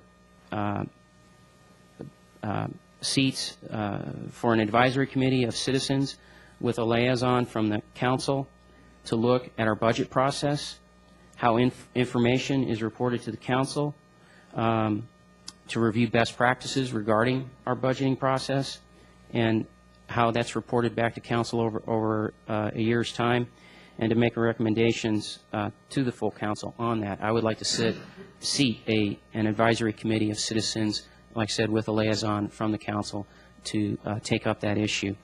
And lastly, to have an advisory committee of citizens to study the issue of creek flooding in the South Laurel area and the White Oaks area, with the goal of recommending a solution to the council and identifying possible funding sources for whatever project or projects may be proposed. And again, both of those initiatives would take the approval of the full council to move forward. So those are the things I have in mind.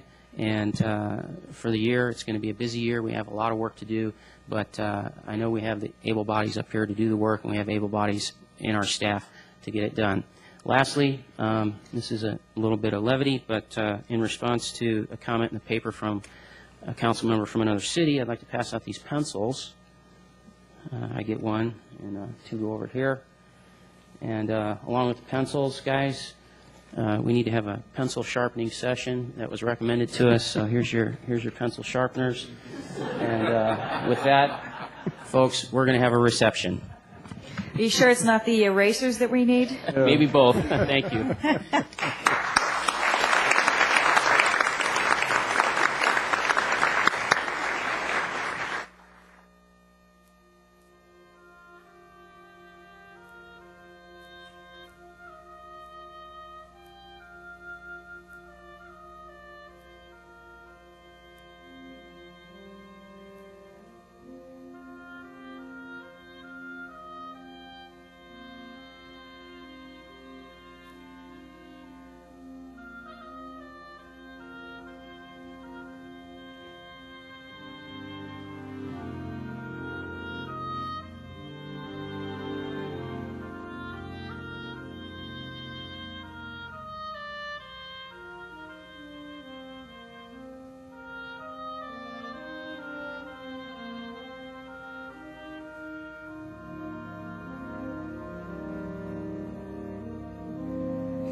Next on our item of agenda, next agenda item is number 4, changes to the order of the agenda.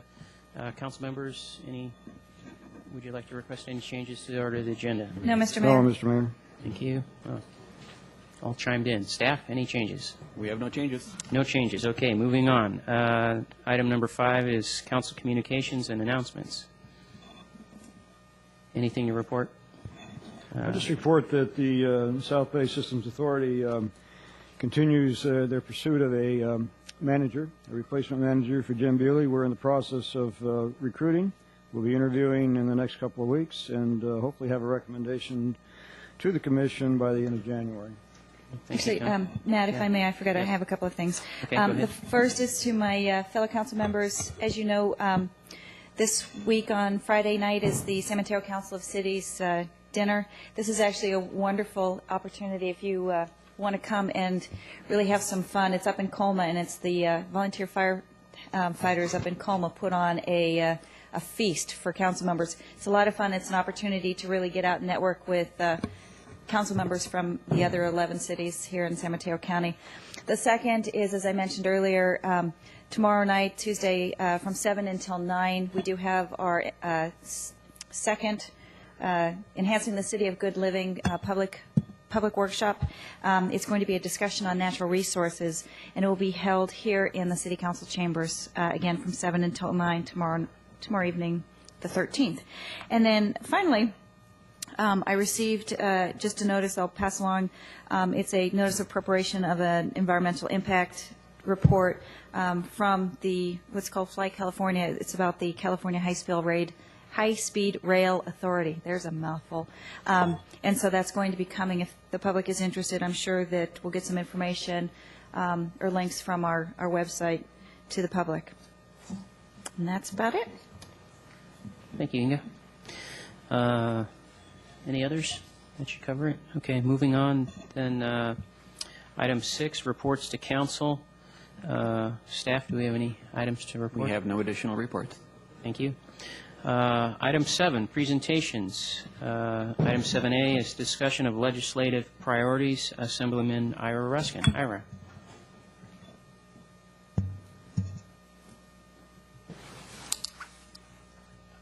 Good evening. I actually want to make a report on my first year in Sacramento. Spend most of my time, I'll be brief, I know it's been a long night for you, and you have a long year ahead. But, but I want to spend most of my time talking about some of the things I've been working on, and then briefly look ahead. But I'd also like to congratulate you all. Mayor Grocott, congratulations on being selected as mayor and being top vote getter in the election. And congratulations to Inga for a job well done as being mayor, and congratulations to council members Gracilli and Lewis for being elected and taking on this really important job, and to council member David for continuing. And I look forward to continuing to work with all of you. I hope you know that my door is always open to all of you, and I'm always available by phone. So please never hesitate to let me know about anything you consider important that you'd like me to know, and to err on the side of calling me rather than assuming I might know something you think is critical. I've almost completed now my first year in Sacramento. It's been an honor serving you and the people of San Carlos and Sacramento. And I also want you to know that I think you hopefully received via email or hard copy forms that I sent to you, so that if you have any ideas for legislation, that you will let me know. Just fill out that form. If you need the form again, just contact my office. We'll be happy to send it.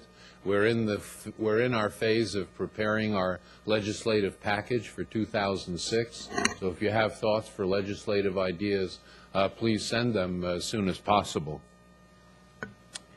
A good part of my effort in my first year was working on on items that dealt with local legislation, local government. I would like to tell you that I was appointed chair of environmental safety and toxic materials. It's been an honor working on chairing a committee on the environment, which I know is really of critical importance to everyone in our district. I'm also a member of standing committees on higher education, as well as banking and finance. And I was recently appointed as member of the Joint Legislative Committee on Emergency Preparedness and Homeland Security.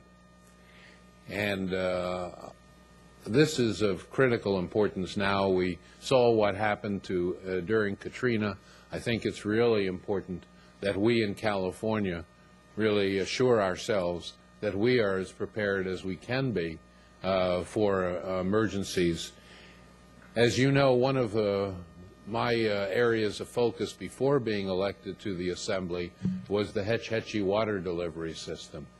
The legislature mandated San Francisco repair the Hetch Hetchy water delivery system, and the San Francisco Public Utilities Commission just voted to approve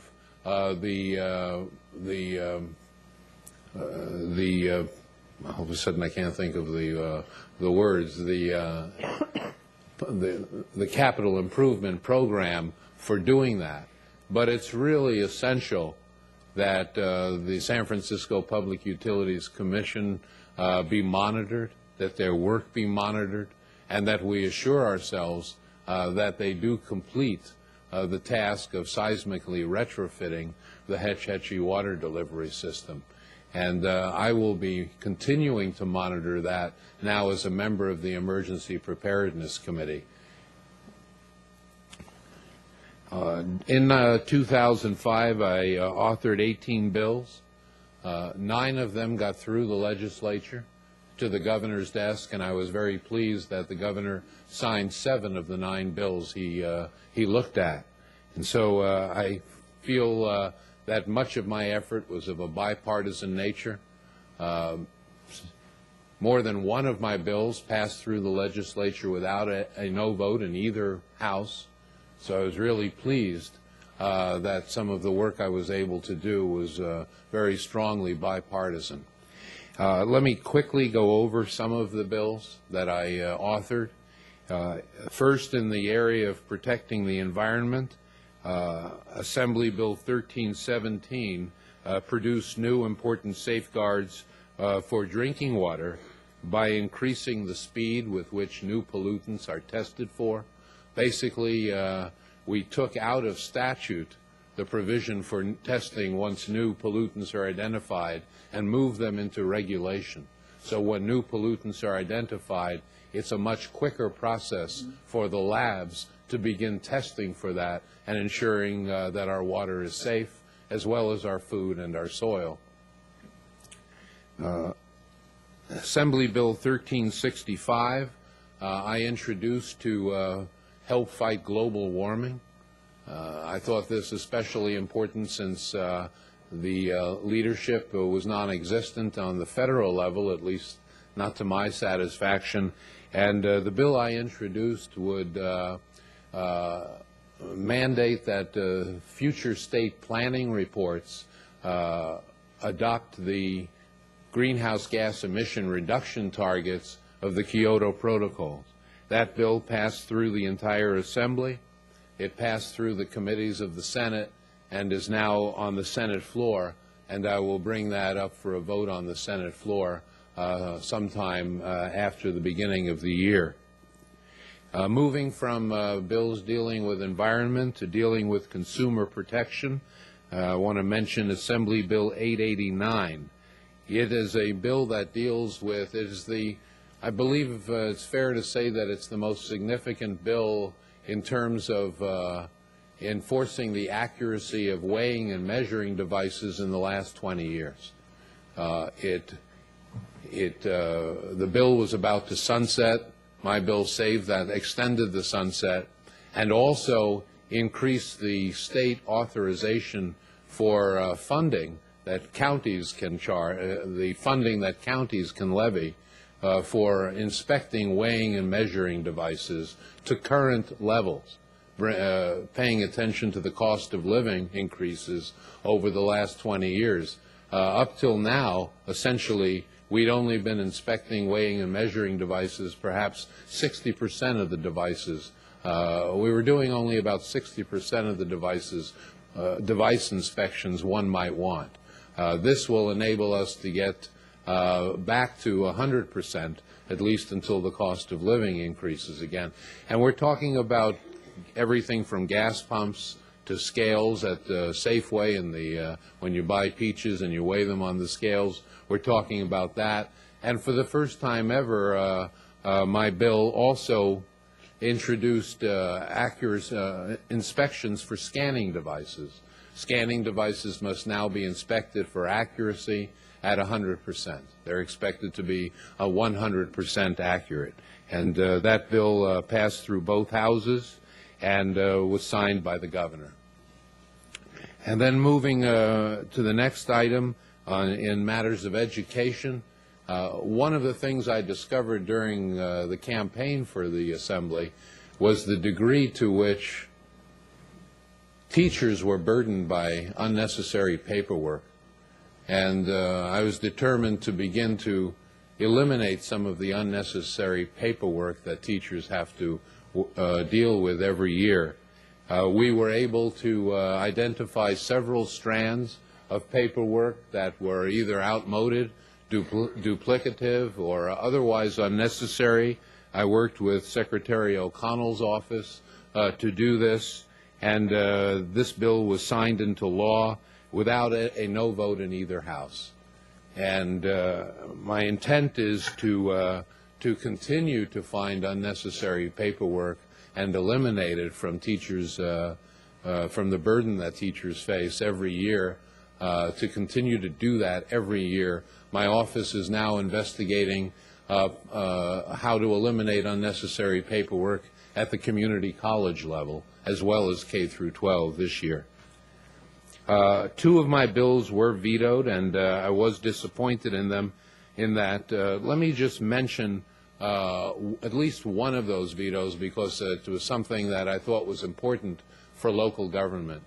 I wanted to increase the local control of government when the state decided to place a parole facility in a local community.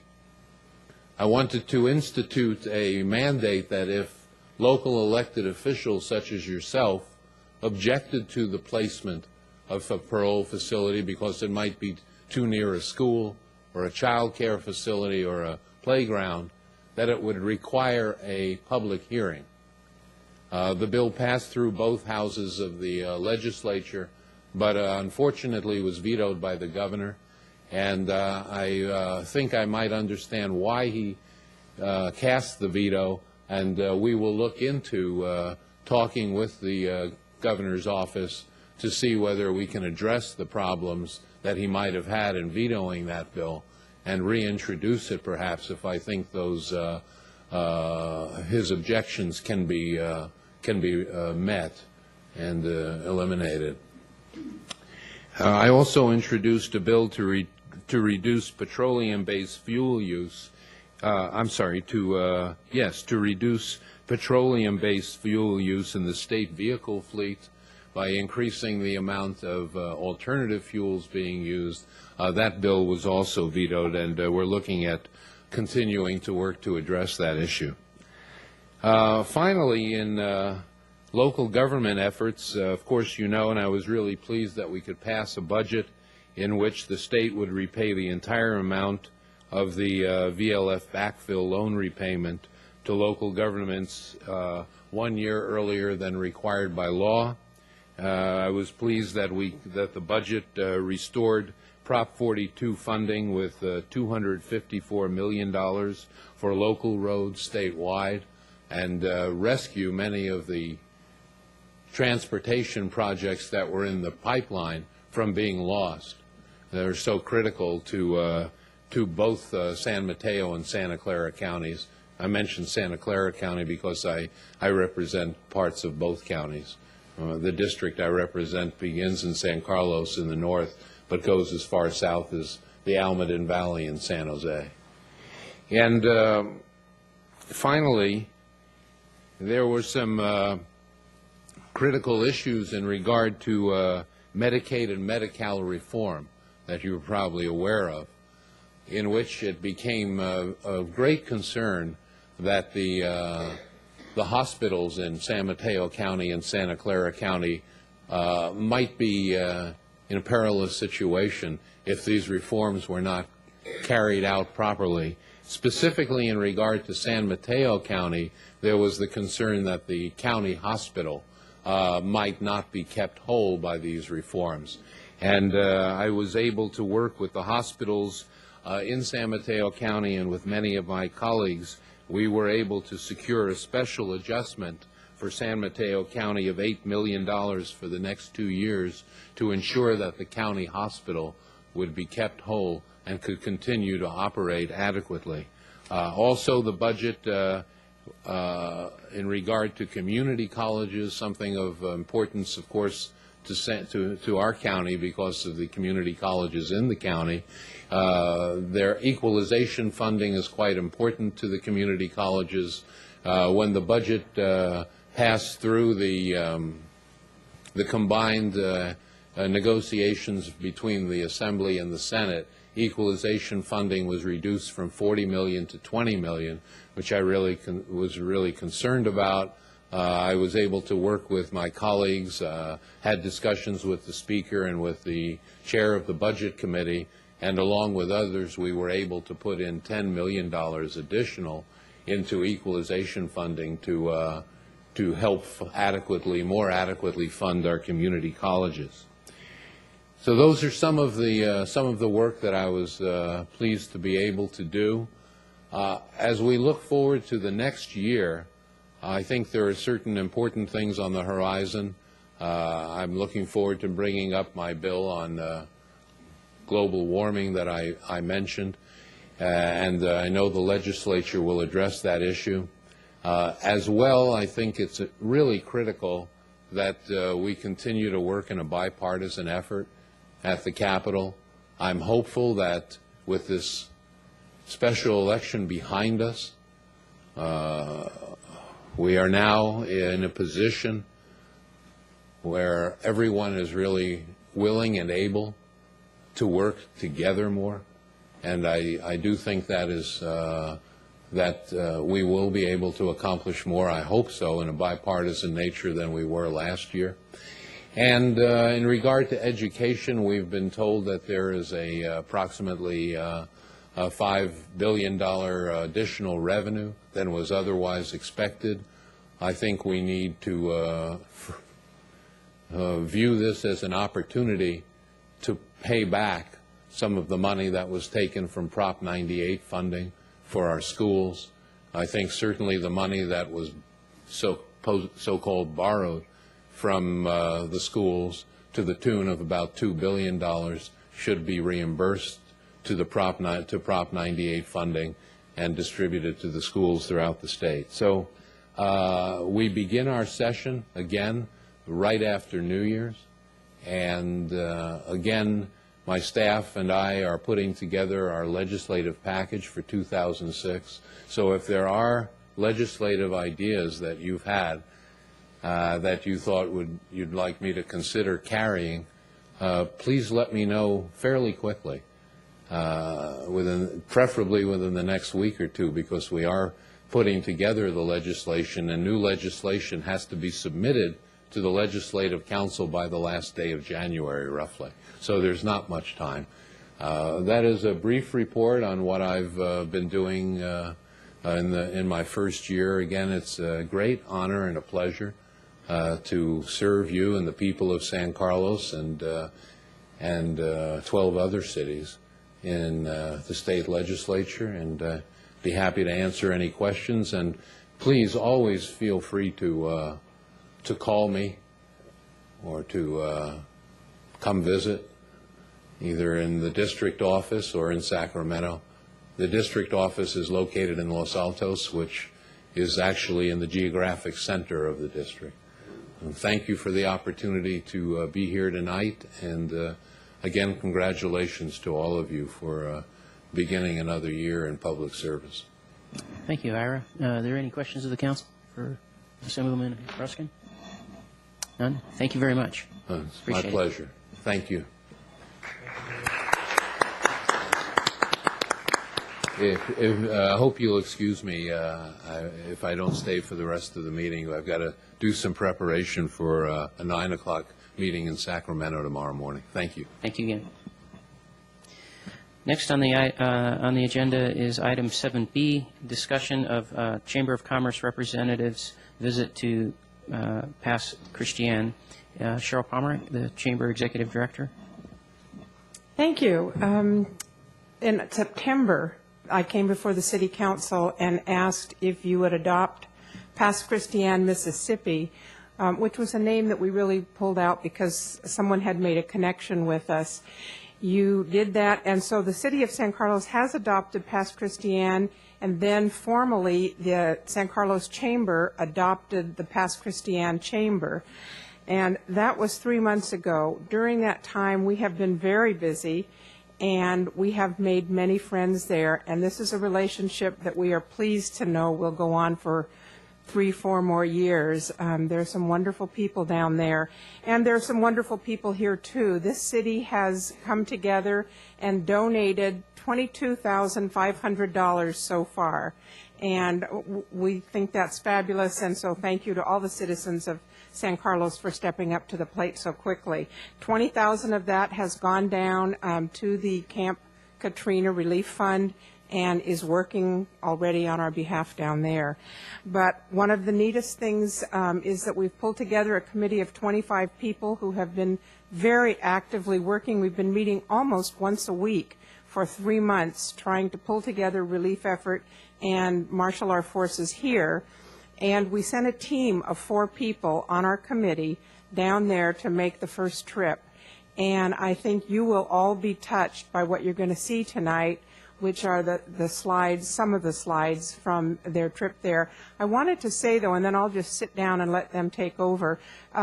For those who are watching at home, we are collecting gift cards right now from Walgreens, Home Depot, and Old Navy that we can send down there. They're easy to send. You know, there's a need for blankets, but until this last couple of days, we haven't figured out where to store blankets or how to ship them there. We did have a collection of new children's books. The schools all participated, Rotary participated, Barnes & Noble donated 6 cases of books, and we did just find a way to get them down in time for Christmas, so they will have books to give away, and their librarian down there is our contact.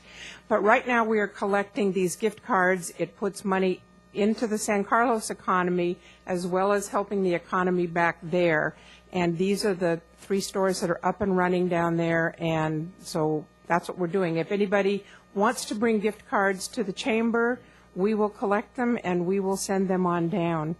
But back to our team, we had 4 wonderful folks step up. One, Jenny Williamson from Redwood Shores, was not able to be here tonight, but 3 of the team members are, and I really want to introduce them and thank them. We have David and Chris Tom. They used to own the Bruce Bauer lumber store that was along the railroad tracks here, and Dave now has a store in Mountain View.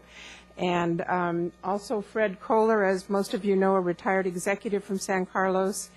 And they went down, and they have called it a life-altering experience. And so I would like to turn the microphone over. All 3 of you can come up and show your slides, and I hope you will be as touched as we have. And we will still take contributions. If anybody wants a year-end tax write-off, make a check out to the City of San Carlos and put Pass Christian Fund on it, and the city will willingly accept that. Thank you.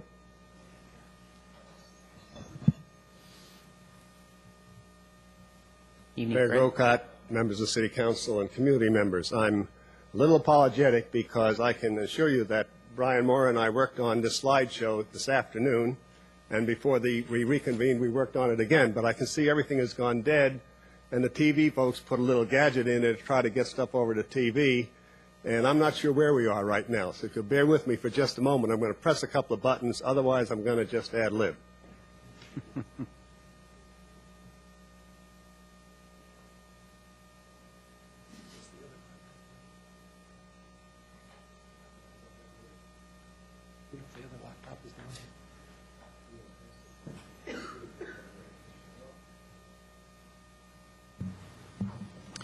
While they're working on that, I did want to ask Cheryl, if she's still here, a question or two.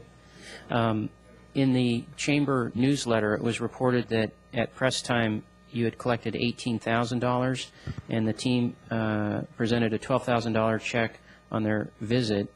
And it says in here, when you reach the $20,000, another check will be sent. I take it from what you reported tonight. And I that's have put a happened. requisition in for the other $8,000 to be sent. So we're doing it piecemeal as it comes in, but they need the help now. So they presented the first $12,000 at actually quite a lovely ceremony. I have the signs that the kids in Pass Christian made in my office, and it was a lovely ceremony. And the after-school program here that's led by Terry Tedford, those kids did a bake sale. These are elementary school kids, and they did a bake sale after school, and they got $1,500, and they made a beautiful scrapbook that the team took down, and it was part of the ceremony. So we have $20,000 there now, and we're going to work on the other as it comes in increments. Thank you. Thank you.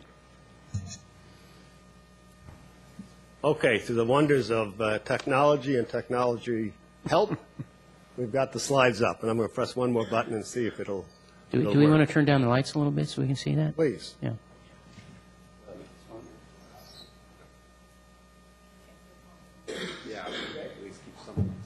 If we turn them down too much more, none of us will be able to see. Can you all see with me standing here? Okay. When we first came, we went to God's Kitchen in Pass Christian to eat, and Jeff and his wife are volunteers that came down to work at a church. There's no more church and there's no more job, but they stayed anyway. Mary is a 70 and 80-year-old widow from Michigan that came down. She's been working 5 weeks, 7 days a week, 3 meals a day, cooking meals. This is at Coast Episcopal, where we presented the check. And this is just a scene from one of the tents that were set up, another view of the tent. But the volunteers came from all over, from as far away as Point Barrow, Alaska, and we met a volunteer from Palo Alto who had been there for 2 weeks. You can see the little dots where all the people came. This is where the volunteers sleep. And some of them sleep in tents here. Volunteers have come down to make a long-term commitment. These folks have been down there for weeks, and some are staying a year.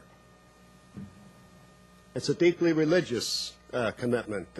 Most of the work, really, the residents tell me, will really be done through churches there and churches elsewhere.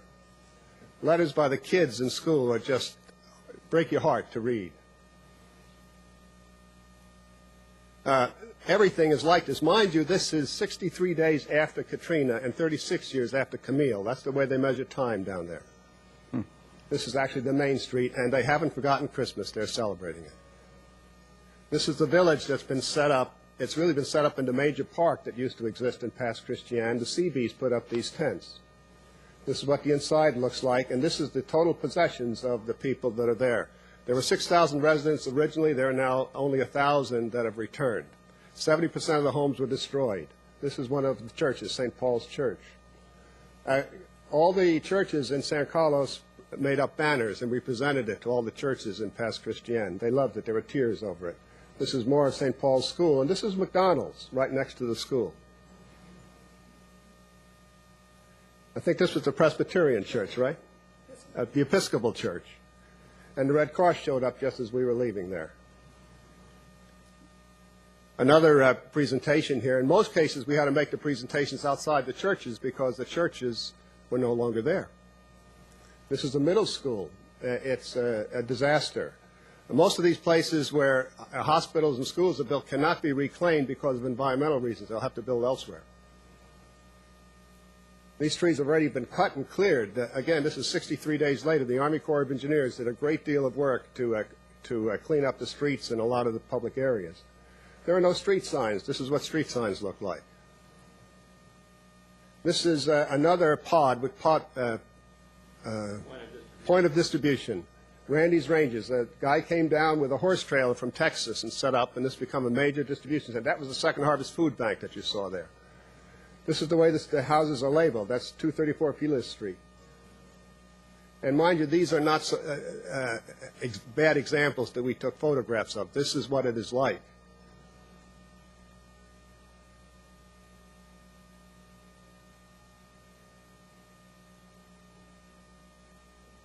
As I said, 70% of the homes are uninhabitable, 6% are inhabitable. If you do the math, there's 24% that being reclaimed, but if you haven't come back to reclaim your house, it's over because the mold and the mildew will force you to have to destroy it. This home was moved about 3 lots over. We did some work here. Behind it was a FEMA trailer. This is what a FEMA trailer looks like. And there's Tom and Jenny and Chris. David, Chris, and Jenny. And we were trying to find some treasured items from this house, and we found it, but they were destroyed. This is a different home we were cleaning out. We just threw their lives out in the gutter. This is what someone had to do to reclaim their house, essentially totally tear out all the walls. And that's just kind of a brief scene. We're back to the beginning. It was truly a heartwarming experience. Are you going to say more? I'd invite anybody else to say something else. Go ahead. Yeah, please. I'd like to read to you 2 letters that can't hear you without my phone. While Chris is getting that, one concern that I have that I've shared with Cheryl is, as I've walked the community and talked about this, we really haven't gotten the word out. This is really not a chamber effort or a city effort. It's a community effort. It's church to church, school to school, chamber to chamber, government to government, service organization to service organization. And our challenge is to get the word out. The word is out among a limited number of people, and the Rotary and the chamber and a lot of the schools, and to some extent government has gotten involved, and we're doing some things. But we'd certainly look for ways from within the community to broaden the knowledge and to really get everybody in the community working on this, because they surely need the help. And it's a long, long-term project for them. Chris? The school we went to, out of one classroom, there was 40 kids. 20 of them are homeless. And these are little kids. And to see the dark circles under their eyes really touched our hearts. One of the teachers had the kids do some artwork, before and after Katrina. And these were the younger kids. The older kids, the 5th graders, wrote a letter. And in the letter, the teacher let the kids express their feelings, but they had to end it or add something nice in the letter. And I want to read the 2 that I took pictures of. Dear Katrina, I hate you. You are the worst person in the world. You are the stupidest, evil, bad, fat, gassy, monkey-loving, freak, butthead, punk in the world. We should rip out your insides and feed them to the chickens. If you came to me, I'd punch you and kick you to China. But you could be nice, so let's have coffee on Friday. That was a little boy. A little girl wrote, Dear Katrina, the first thing I have to say is thank you. You destroyed most of South Mississippi, most of my home, and lots of Louisiana. I've been working for about a month now, and my house looks a lot better. Thank you for not destroying my whole house. You brought people and families closer together. Hurricanes are bad, but sometimes good. And what I found personally, that I joined this team going down there, and I thought, what can I bring to Pass Christian, Mississippi? What gifts could I bring to the table? And I asked David, I said, maybe someone else should go. I shouldn't be. But what I came away with is that every one of us can make a little bit of difference. I ask my friends every time I see them, hey, instead of going out to dinner every night or once a month, give me a check to bring to the city, give up one night going out to dinner.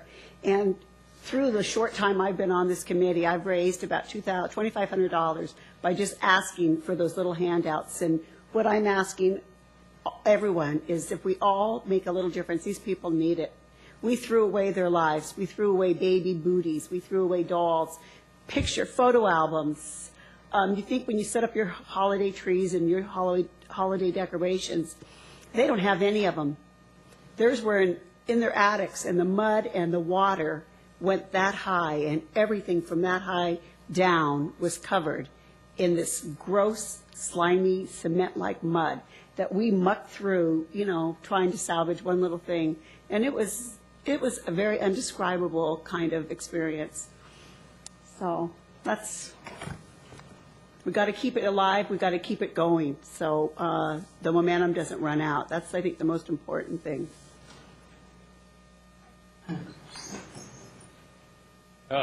I just want to say when I first told Chris that I wanted to go to Pass Christian, she wasn't real excited about it. And she said no, she didn't think I should go. And I said, honey, I wasn't really looking for your permission. I was looking for your blessing.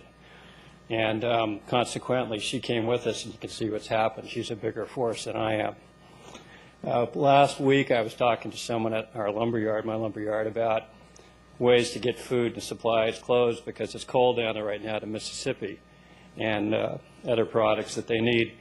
And I couldn't, we haven't been able to find a good way to do it except to mail it down or set it by common carrier, which is quite expensive. So I was talking to this customer, and he mentioned he knew of a teacher at Palo Alto High School who had a mother who owned a trucking company. And I called that lady up, and she said she had a truck driver who lives next to Pass Christian. And consequently, I took all these products that we'd been saving from Barnes & Noble and all the contributions people have given us, like books and clothes and et cetera. I took all those products down in 2 carloads today to this Allied Van Line truck in Mountain View, and they're on their way to Mississippi within a week. So I called up a couple of people and talked to them about what happened, and one of these people told me she has some things to take down. She's going to a chiropractor who has some things to take down. So you can see what's happening. This is starting to domino. We're getting momentum, and there's other people who want to help send things to Mississippi. So what we're trying to do is maintain the momentum that we have and not forget about it, especially during the holidays. So we've got a good start, and things are just starting to grow. Thanks. Thank you very much. I don't want to put you on the spot, Tom, but I know that you've been sort of the liaison for the council on this project. Do you have any comments you want to add? Well, I think the ball is rolling. I think it can grow faster and bigger, and I think by spreading the word, as was brought out tonight, that's the thing we can do. Hopefully, we can also maintain the distribution process. I know getting stuff down there is difficult. I thought I read somewhere that there might be a truck a month that could bring material. Is that correct, or is there arrangements looking forward? Well, yeah, I read a story yesterday in the paper about St. Mary's High School, I think, has loaded up a big truck to take down supplies, and I don't know if they've done that previously. I talked to the owner of this trucking company, and I won't say who it is because it's a customer of mine, but she's agreed to send more loads down via this truck driver. So we have a supply or a driver to do this. He's actually a Baptist, deacon, thank you. So he's agreed to take more loads down. This truck driver who works for Allied or this other company, and the owner of the trucking company in Mountain View has agreed that this will keep on going. I asked her today, but we're going to talk about that at our next meeting and handle that delicately. We don't want to take advantage of a good thing, but we have the means to get it down there now. I think that represents a big problem solved. It looks as though it's going in the right direction. Yeah. So the challenge is to get the material together. Right. And perhaps we could identify specifically what people should give. They should give blankets, they should give clothes, they should give whatever they should give, and make sure that word gets out to the community. And if we could do that in a concentrated fashion, I think, as we've seen over and over again, people will respond if they understand clearly what's expected. And I believe San Carlos will come to the table and make those donations. So you've done a great job. Carry on. I understand there's going to be another trip coming up, too, in February or March, perhaps. So you probably could handle some more volunteers if people want to go. Maybe charter a Greyhound bus or something to get everyone down there. That'd be a lot of fun. So it looks good. Carry on and make sure you keep us and the community posted as exec. And just one last comment or question. Cheryl, I suppose the chamber is a contact point for anybody who has ideas or would like to make any contribution. Okay, thank you. Thanks very much. Item 8 on the agenda is public comment. This is a time of about 10 minutes in duration. If anyone from the public would like to have a comment to the council that is not regarding anything that's on the agenda. So if you have something you'd like to speak to us about that's not on the agenda, now's the time to do that.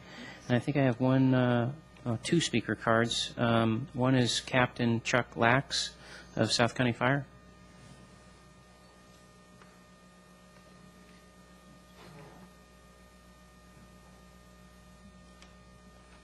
Yeah, hi, I'm Chuck Lax. I live at 101 Kelton here in San Carlos, and I work for your fire department. And we're very happy to announce that Santa Claus is going to be coming to visit one of our local fire stations here, Station 16, located at Howard and the Alameda, on December 17th from 5 to 8 o'clock. And he wanted me to pass along an invitation to you, the council here, and to all the citizens of San Carlos. We're going to be having some cookies and coffee, and we're asking that the families bring the toys for our toy drive. Thank you. Thank you, Chuck. Another request here from Pat Bell.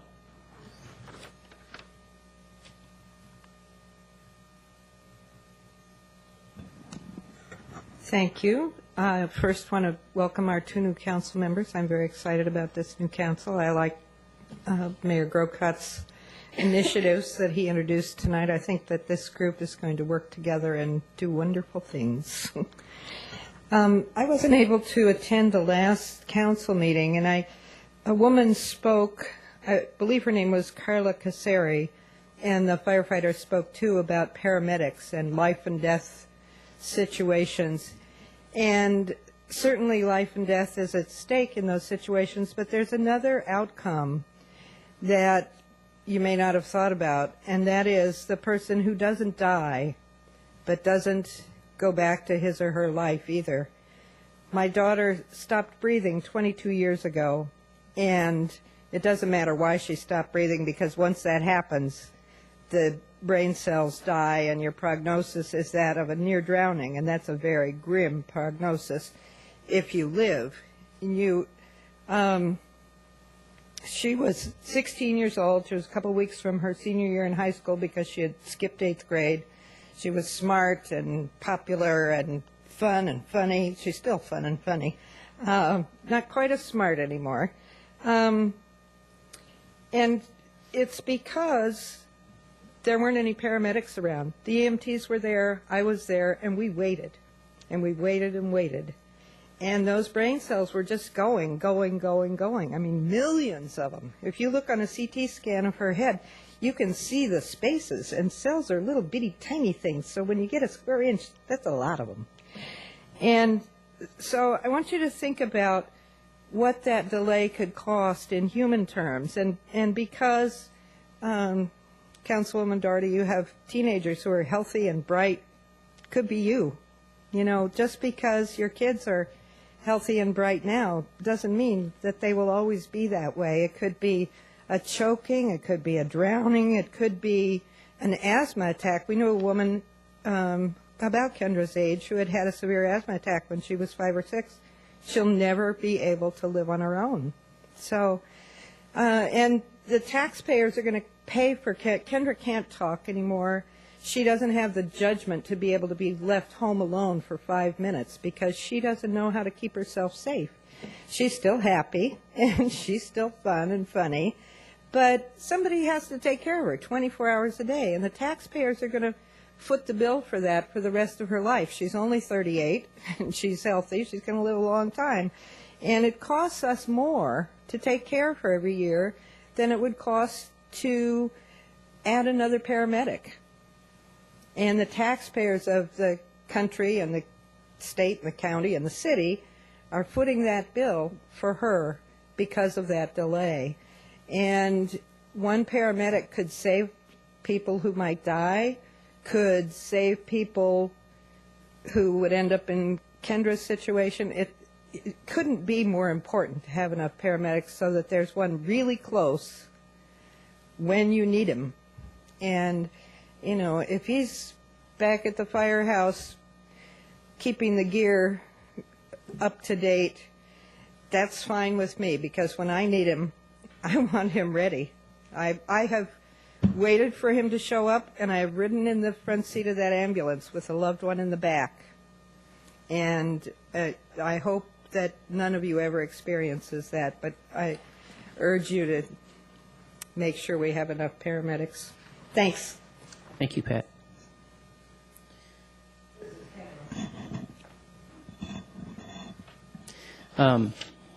Thank you again. Yes. Oh, we have another person who would like to speak to us. My name's John Hoffman. I live here in San Carlos. I am not requesting anything of the council. I'll be doing that from time to time, however. I simply want to congratulate Matt and Bob and Brad on your election and re-election. Thank you. Thank you very much. Are there any other folks who would like to speak to the council? Seeing none, we'll move on to item 9, which is approval of the consent calendar. Consent calendar items are considered to be routine and will be enacted upon by one motion. There will be no separate discussion on these items unless a member of the council, staff, or public requests specific items to be removed for separate action. And I already have a card here from Pat Bell to remove item 9C. So we'll do that. Are there any other parts of the consent calendar that anyone would like to have removed? No, Mr. Mayor. 9G, if possible, just a couple of 9G. questions. Okay. Thank you. 9G. And we've got C. I would like to remove item D. Any others? Okay, if we could have someone would like to make a motion for. I would move approval of consent calendar items 9A, B, E, and F. E and F. In a second? I'll second. Okay, there's been a motion and a second for those items. Councilmember Teagle Doherty? Yes. Councilmember Davis? Yes. Councilmember Grisilli? Yes. Councilmember Lewis? Yes. Mayor Grocott? Yes. Okay, we'll take these in order as they are on the agenda here. So item 9C, Pat.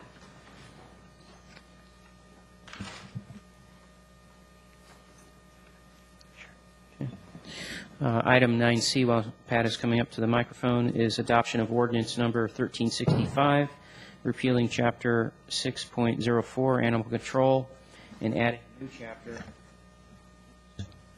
new chapter 6.04 of the San Carlos Municipal Code. Pat. Thank you. I forgot to say I'm Pat Bell, and I live in San Carlos. The animal ordinance, I have a copy of the new proposed ordinance, and I'm confused.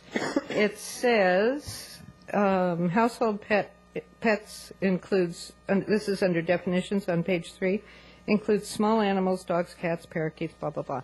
And then there's a separate definition of small animals, includes rabbits, hamsters, chinchillas, guinea pigs, domestic rats or mice, and other animals of a similar nature. And it appears to me that household pets don't need a permit. But at the last council meeting, I thought when Mr. Davids talked about his children having had bunnies, that Mr. Lanzone said, now you need a permit for bunnies. And so are small animals household pets, or do they require a permit? I have an 18-year-old cat. Sometimes he's outside, sometimes he's inside, sometimes he sleeps outside. When he dies, which his doctor says will be in the next year, if I get a bunny that lives inside part of the time, outside part of the time, sleeps outside some nights and inside some nights, is that a household pet, or is that an animal that requires a permit? And why do we need the same permit process for a bunny that we do for a vicious animal? It seems like overdone to me to pay $100 to ask for the permit. It's $100 to request the permit, whether you get it or not. And then you have to pay $100 a year to keep your bunny, because a police officer has to come out and make sure the bunny isn't vicious and isn't bothering your neighbors and so on and so forth. It's the same process. And, you know, the county's exotic animal ordinance has lions and tigers and bears. Same process as for one bunny or one guinea pig. So, A, I want to know, is the bunny a permitted animal or a household pet? And B, why should we pay $100 to have somebody come out and determine whether the bunny's going to be a bother? Okay, Bob, were you able to follow all that? And can you provide some answers? As far as we're concerned, the small animals would be household pets. The pets that are prohibited, if you will, are in the 604, 310, which talk about fowl, reptile, and animals that live in wild habitat. There's certainly a difference between vicious animals and bunnies, and we certainly wouldn't want to regulate bunnies or have police take the time regulating bunnies or small animals like the guinea pigs or the hamsters that my son used to have that always used to escape and run somewhere in the house. You just never find them. I mean, they're just gone. I don't know where they went. Probably with That's mine. the intent of the ordinance. In any case, the police chief's here if he might have a comment about it. I just want to also point out that our livestock, there's a paragraph in here about herding and grazing animals, and the appeal process for herding and grazing animals is different than for other animals. I don't know who's going to have herding and grazing animals if we can't have chickens, but that's the way it is. Bob, any other comment? Right. We've been through the chickens before, I know, and our intent last time was to allow the chickens. It's interesting, Section 440 and 450, which talk about herding and grazing animals and livestock, that's been in our code for the last 30 years. We haven't changed any of that, and we do have the 4-H, and the 4-H has many animals up off of Eaton at the park, and so I think the process hasn't changed in that respect. Okay. Chief Rothaus, do you have any comments you'd like to add? No, thank you. Okay. Well, I think we've covered the issues that were brought up, I believe. So I will move introduction, or I'm sorry, move adoption of ordinance number 1365, an ordinance of the City of San Carlos repealing Chapter 6.04 Animal Control and adding a new Chapter 6.04 of the San Carlos Municipal Code. Thank you, Inga. Do we have a second? Second. Tom seconds. Councilmember Teagle Doherty? Yes. Excuse me, through the chair. Oh, sorry. Yes. Can I ask a question? Is that appropriate, Robert's rules, when a motion's made? Yes. Okay. Go ahead. Bob, is there an appeal in the ordinance? I think you mentioned at the last council meeting that there was an appeal to the city council directly. If there's a problem with this, or does it go through a process? There's a permit process whereby the police department would issue permit. If for some reason in the discretion of the police department that's denied, that is appealable under, I think it's section 120, 125 of the city code that allows an appeal of a discretionary decision by a staff member. So it goes to the city council? Correct. Thank you. Thank you, Mayor. Okay. Sorry. We had a motion, and we have a second. And if there's any other discussion, no, then we could take a vote. Councilmember Teagle Doherty? Yes. Councilmember Davids? Yes. Councilmember Grisilli? Yes. Councilmember Lewis? Yes. Mayor Grocott? Yes. Okay. Get back to my agenda here. Excuse me for a moment. Okay, next item is 9G, resolution approving Comcast No, it's franchise agreement. 9D. It's D. Oh, I'm sorry. We Was pulled? In fact, Matt, I think yes, that was your item. and I pulled it. Thank you, Inga. Keeping me on track. Hey, it's a habit. Yeah, You do it it's for all right. a year. I appreciate it. Okay.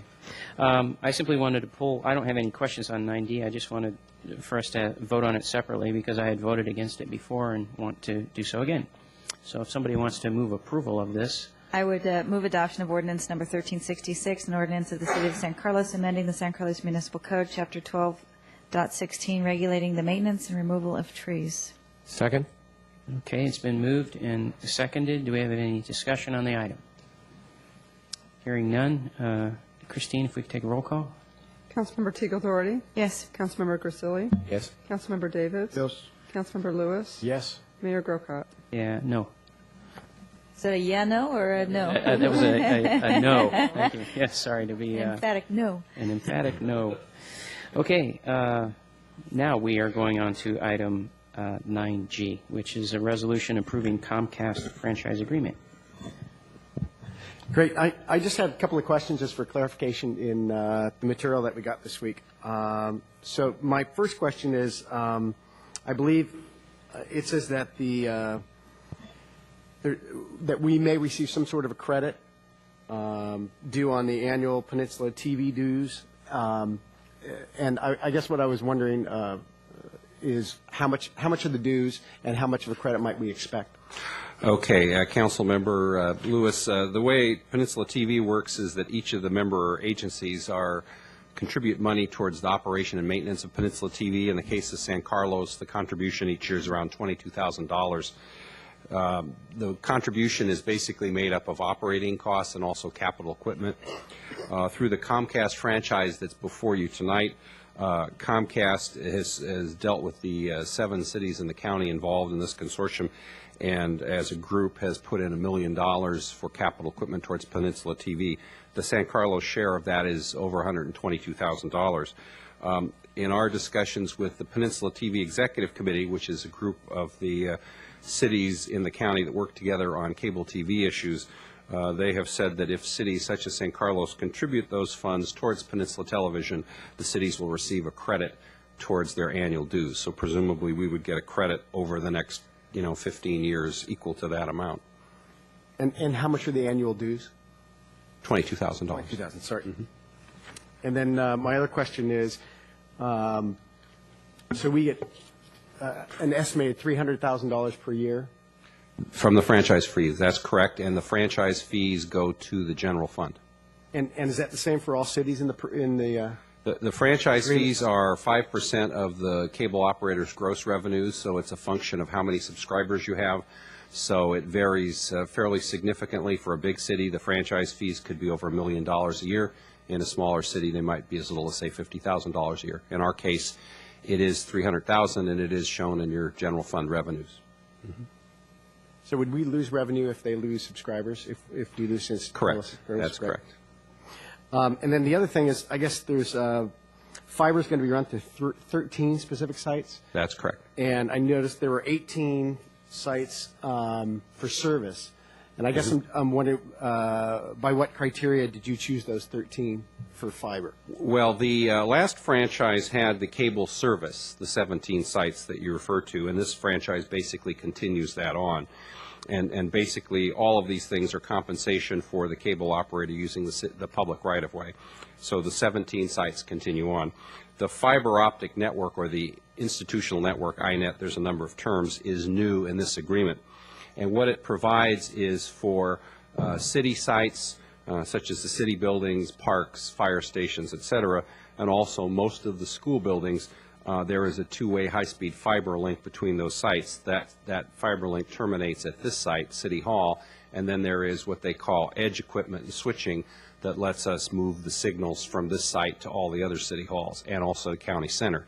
Now, in this particular franchise, again, because we had a limited number of subscribers, we didn't have enough money to hook up all of the sites, so we had to make some choices, and we covered both of the middle schools and we covered most of the elementary schools. But as we mentioned in the staff report, there are 2 elementary schools we were not able to cover. However, we do have some technical grants in the franchise that are undesignated at this point, and also in the franchise there is a 90-day window period where we can move the money around, so to speak. So one of the things that we would intend to do, if this is approved tonight by the council, is obtain from Comcast an estimate of what it might cost to hook up the 2 remaining school sites, and perhaps use some of that technical grant money that is undesignated at this time for that purpose. And do we have to make that adjustment within that 90-day period? That's correct. And once all the agencies, the 7 cities in the county do that, then the company, Comcast, will design the fiber network and then build it, and they have until the end of 2007 to build it.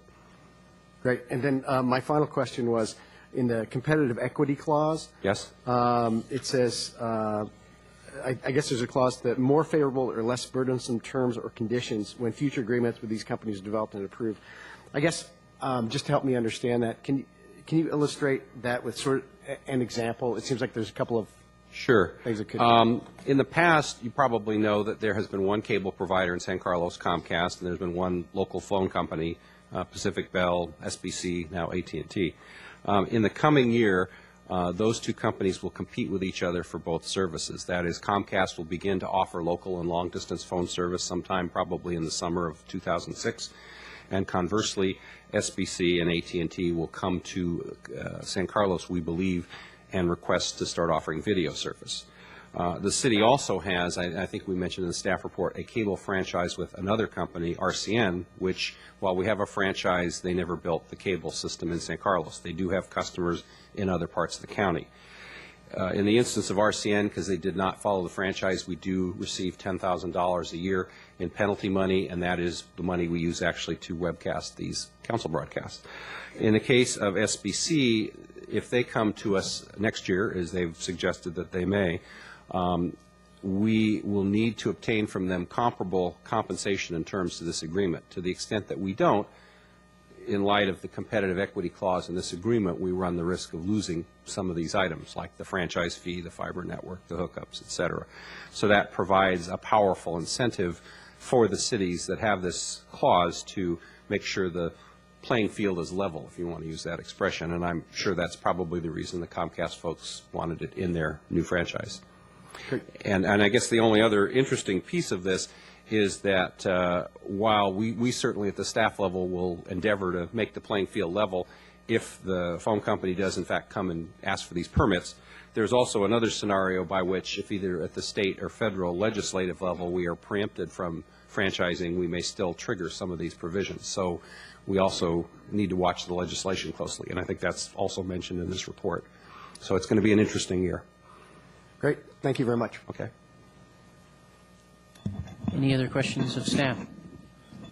I have just one. Brian, don't go away so quickly. Okay. I'm just curious about the length of the term of 15 years and how that was settled upon. And let me just put out my question fully. The reason I'm wondering about that is just, I guess, questioning the wisdom of saddling ourselves to a horse for 15 years that may not be around for 15 years, being that kind of technology. Well, not that Comcast won't be there. Yeah, our last franchise was for 12 years, and during the negotiations we talked about lengths of 10, 12, and 15 years. And usually when you do a franchise of this type, it's really a function of what the vendor offers they put on the table. If they offer less, the franchise tends to be shorter. If they offer more, the franchise tends to be longer. I think in this particular one, we found that the money for the equipment to upgrade the city's ability to cablecast, we will, and under this franchise, not only have better equipment in this room, but also in room 207. And we also will have the fiber network for all of our buildings and most of the school buildings and the fire buildings. And we found that those features in particular were very attractive. And of course, in the case of the fiber network, we have never had that before. So we felt that that was worth a couple more years on the term. That's basically the answer. Okay, and the last question I have is, it seems we visited this before and had some criticism of things not moving along fast enough. It appears now things are starting to move forward. I think Mayor Grocott, that is correct. It's been our observation that in recent months the pace of negotiations on a number of these franchises has picked up. My own theory is that the telecommunications industry seems to be doing better. They have more money to build these things. And I think the other complicating factor with Comcast, you'll probably recall at the beginning of the 3-year process that we undertook here, they were in the process of moving from AT&T's ownership to Comcast. So we had a number of months where we had to put this process on hold so we could deal with what they call the ownership transfer.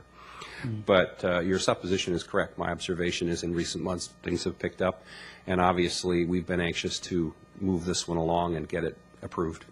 Okay, thank you. So now I'll entertain a motion on this. I'll make a motion that for a resolution authorizing execution of the non-exclusive cable franchise agreement with Comcast of California. Thank you. Do we have a second? Second. Tom, second. The resolution number? I'm sorry. Yes. Yes.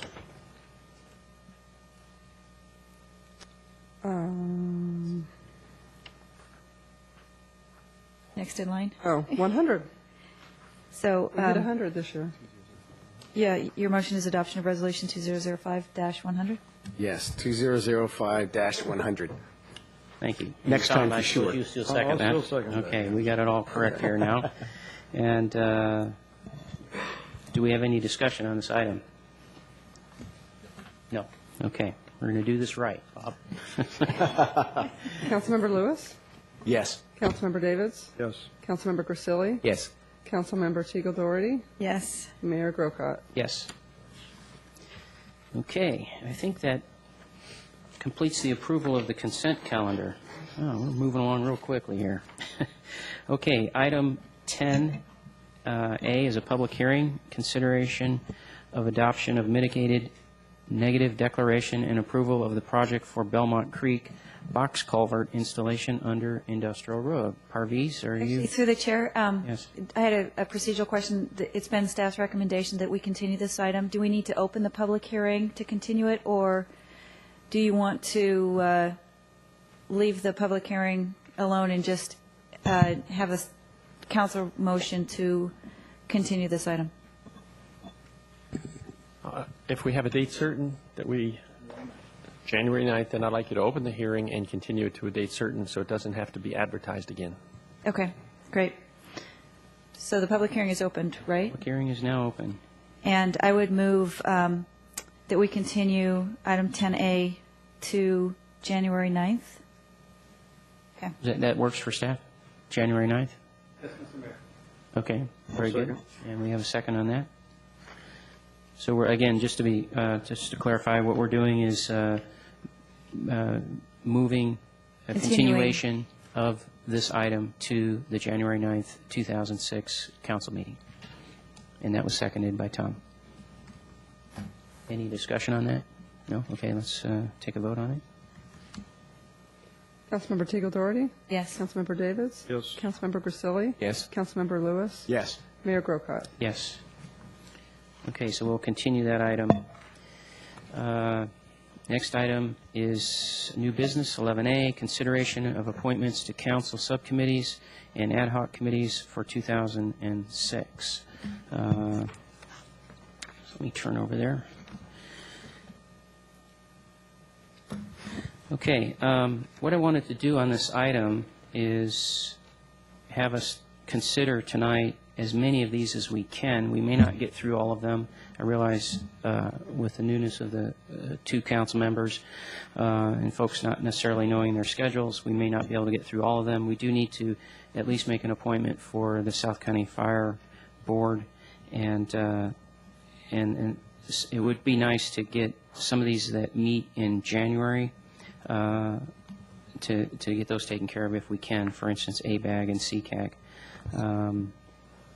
So with that, I want to open this up for discussion amongst the council members. Perhaps Yes. I could make a recommendation, Sure. just in, not it being the lateness of the hour or anything, but I think that for our new council members, they may not understand what each one of these different boards and subcommittees do. Clearly, there's a need to get South County Fire, those appointments made in light of the special meeting tomorrow, I believe it is, and to continue moving ahead on that.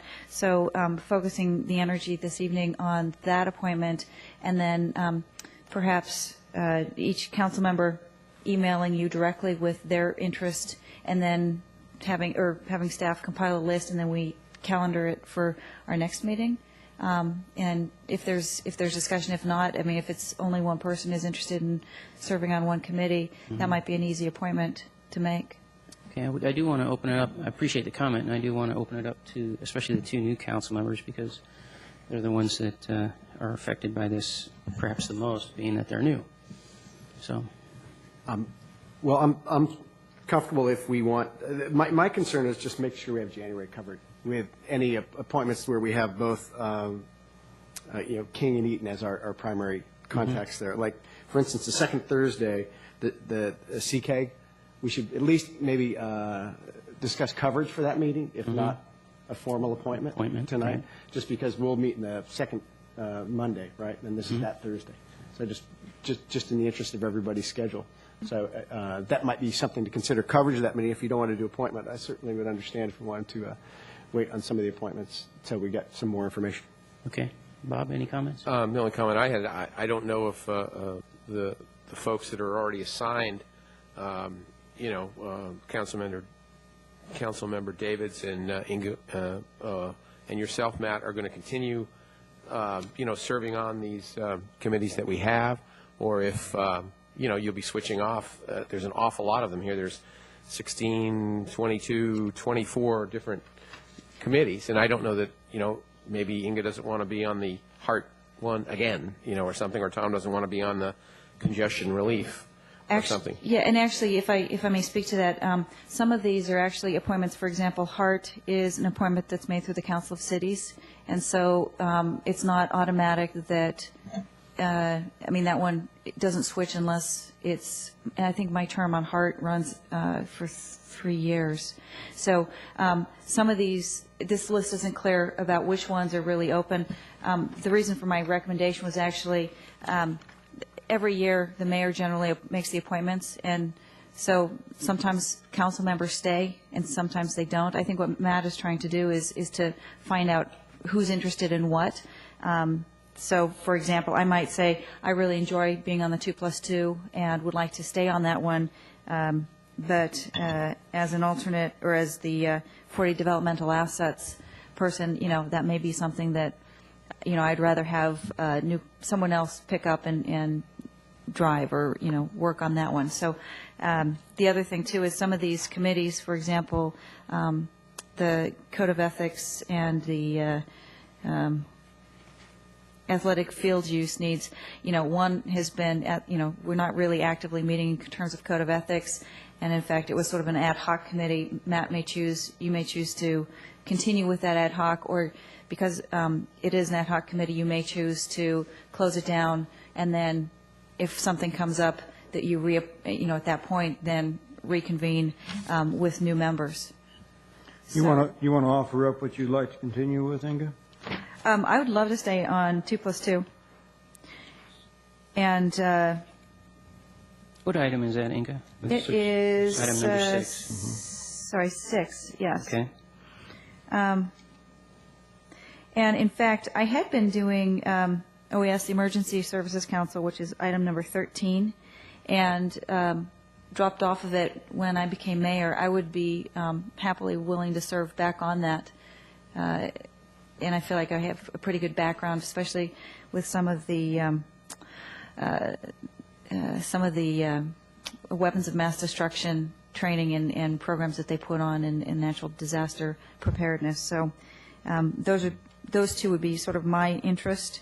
The Harbor Industrial Association is that's not actually necessarily an assignment. It's just You just go to their meetings. I go and have lunch. So and then the Hart was actually excuse me. I plan to stay on that, but again, my term is through the mayor's city selection committee, and so I couldn't just say I'm off and Bob is going to take my place. It's Understand. How about Week of the Family or developmental assets? I have not really participated that much in terms of Week of the Family. Okay. Don Eaton has been the primary. I was an alternate in case he dropped over dead or something. Okay. I mean, it really, there was, I didn't really have any active involvement in that. And the 40 developmental assets actually is a subcommittee or a committee that really does not meet that much. In fact, I can't remember the last time we met. It's been over a year. We could take that off, perhaps? So, yeah, I would suggest actually looking at whether or not we even need to have that continue on. That's Barry Weiss's committee. Okay. On my side, if I may. Yes. I'd like to stay with Sister City. Which number, please? That's number 8. I'd like to stay with number 9. I'll offer up number 15. Number 9 is South Bay Side South Systems Bay Authority. Side System Authority. Okay. I'll put number 9 on, I'll put number 15 on the table.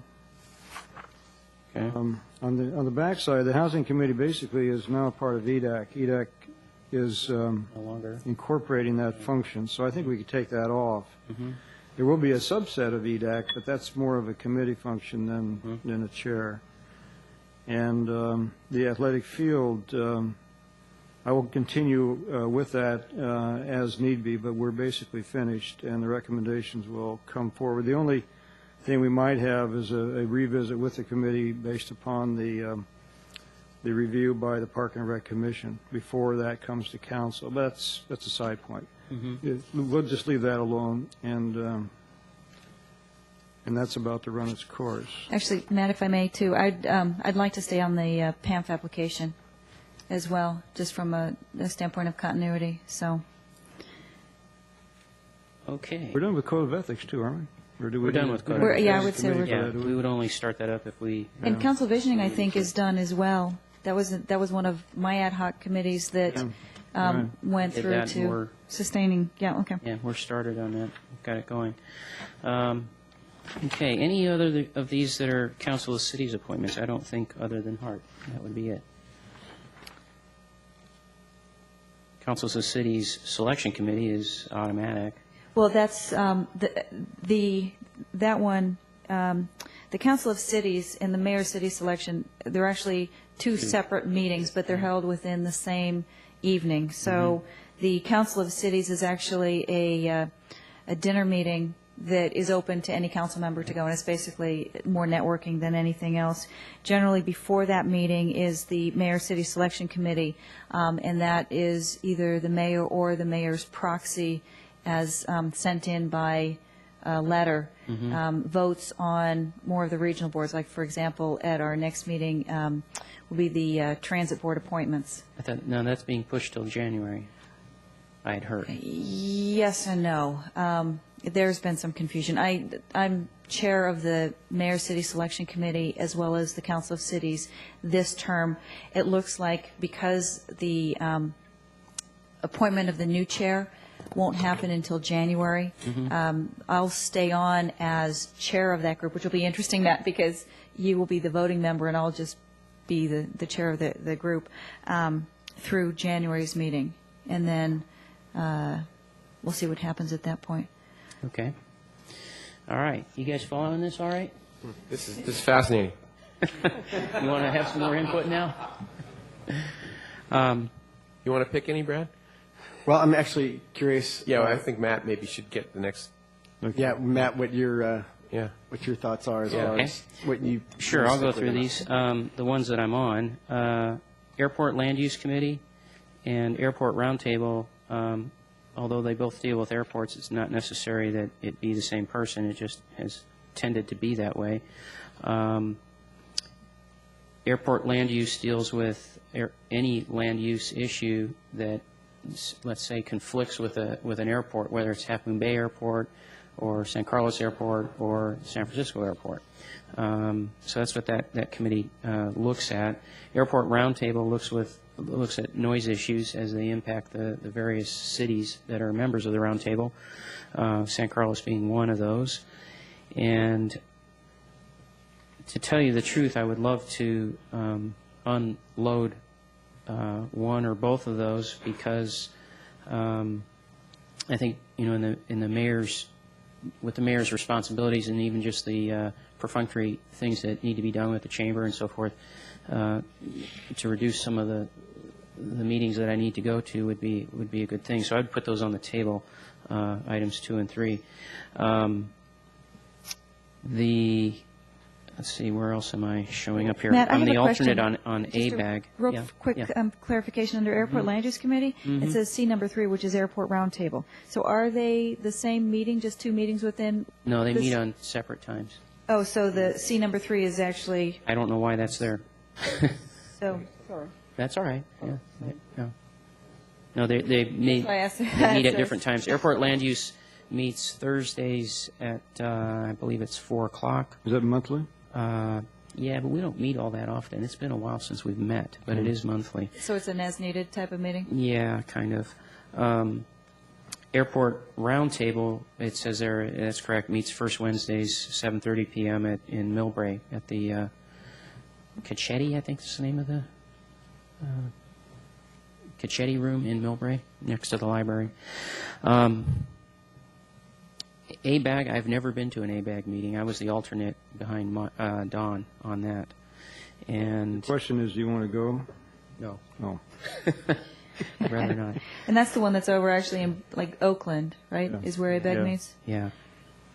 Hey, we have. So I would put that on fellow the table. Well, works over in Oakland. He just might be a live one for this one. Oh, I do work in Emeryville. It's easy to get to okay. that meeting by 7:30. All right. Yeah. Well, there you go. Coming down here to number 7, the San Mateo County Convention and Visitors Bureau. Their meetings are primarily, they seem like social events. They don't really, I mean, they conduct a meeting, but it's usually like a social event. And I'll volunteer for that. Tell you the truth, I don't often go. That would be great. Okay. The one issue about this, though, it's going to be coming up for renewal again, and Yeah. there's a big question whether we're going to continue, I think. I So would it- agree with you. So it won't be quite as social as you might No, like. I'm just trying to make a little levity here. But I would take, I'd be happy to volunteer for that. Okay. Brad, are you going to, excuse me, Brad, you're going to be able to take the one on, Thursdays are just terrible for me. You're going to be able to take the one at ABAG? Yeah, if that works out, that'd work out great for me to stay. Okay, I'll leave myself as the alternate, but if you want to jump in there as And the I'll do primary. I'll do number 7. Okay, so you'll do number 7, which is San Mateo. And Tom, do you want to stay as the alternate on that? Yeah, I can stay the alternate. Okay. Do we have an alternate for 5? Yeah, did we, No, did we we talk didn't look about at 5 CCAG? yet. We haven't looked at CCAG. Oh, I'm sorry. I'm But looking let's, at the let's, I just want to make sure I get my notes Okay. correct on number 4 is Lewis. Okay. That's it. So you're going to be alternate behind Brad? Yeah, On yeah, four? I will Okay. stay as the alternate. And cross my fingers I don't have to go. I haven't been yet, so. Do a good job. Okay. You know, they're responsible for the Bay Trail. It's a very, very important group. That's true. I don't mean to, disrespect it or No. anything. I just have never been. I'd be willing to stay with the library governing board. I just got on that recently. As I said earlier, I followed in the wake of Don Eaton. But if someone's really interested in that, they meet on Mondays, as it says there, 8 a.m. I'm not a morning person, but like I say, I'll stay with it unless somebody else really would like to do that. No? Okay, well, then I'll stay with it. Peninsula Congestion Relief Alliance. Tom, you put that on the table? Yeah, they meet quarterly. Serve a nice breakfast if you're hungry. But I happen to have a tutoring assignment Thursday morning, which I consider to be a bit more important than going here. Although this is also very important. So it's on the table. I'll take Okay. it if no one wants it. But it's on the table. It is of interest to me. I just wonder whether we should talk South County as well before we get into other commitments. Okay, all right. We can talk South County. What I wanted to do on South County and on the 2+2 is have the mayor serve on both of those. And then I was going to choose Bob Criselli as the other person for South County Fire, if you're still open to that.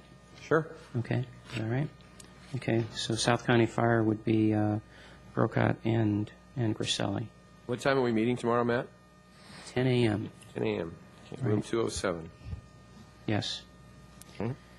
Mr. Mayor, I hate to interrupt, but yes. you're at 10:30 now, so you'll need a motion to continue the meeting. Okay. I'll move we carry on. Second? Christine? All in favor?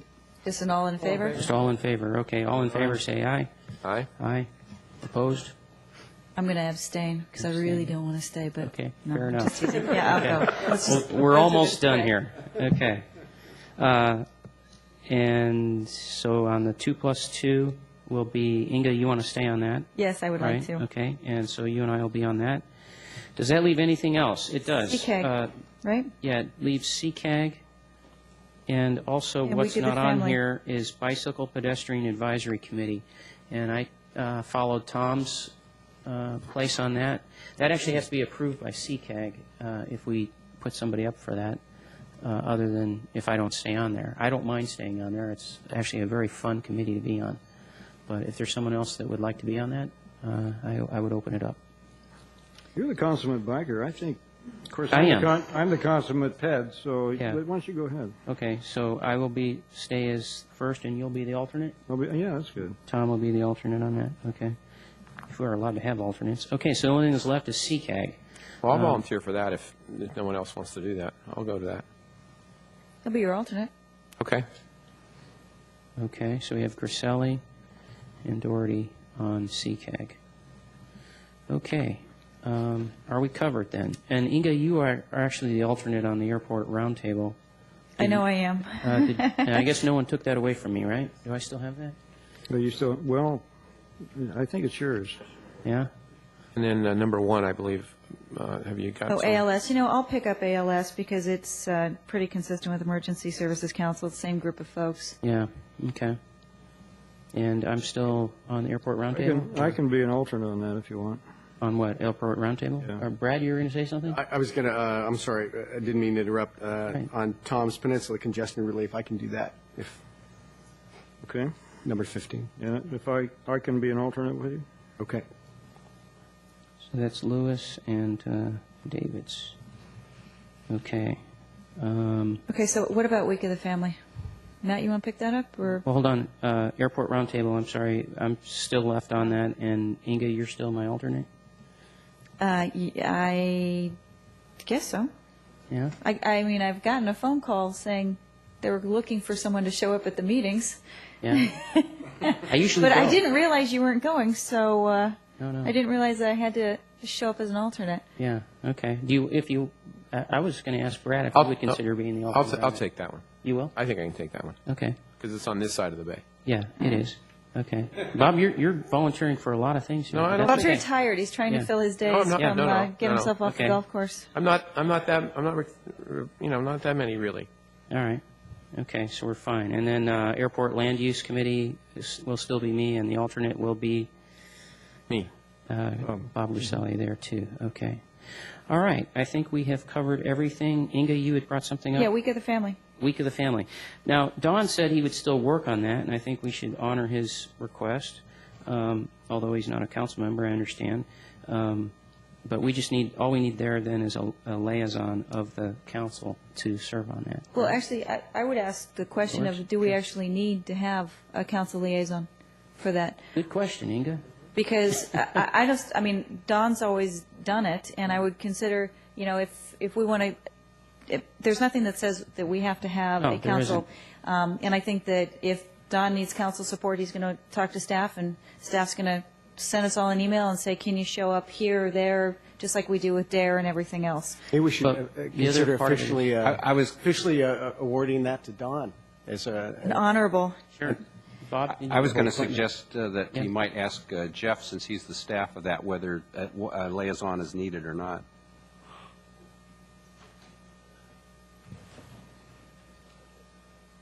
I don't know that a liaison would be needed from council, but it's a very active group. I think that they would actively encourage a council member to participate on the committee as a liaison. If you don't, you may be hearing from them. So then maybe what we should do is wait for that point and leave it open for now and see if they get the support that they need without a council member actually being on the committee. Yeah, and now is the very active time of year for them. So Yeah. they're really gearing up. I will be speaking this year at Week of the Family, although most of that week I'll be gone in Sundance. So maybe if Don can carry on through January, then we can discuss an appointment for next year. And certainly something I consider. It's a great week. So if Yeah. necessary. Okay, we'll leave it in that manner. I know Don did say something to me about making sure we put it in the budget to fund Week of the Family, so. And then the only other one that's still open then would be the 40 developmental assets. And again, I would,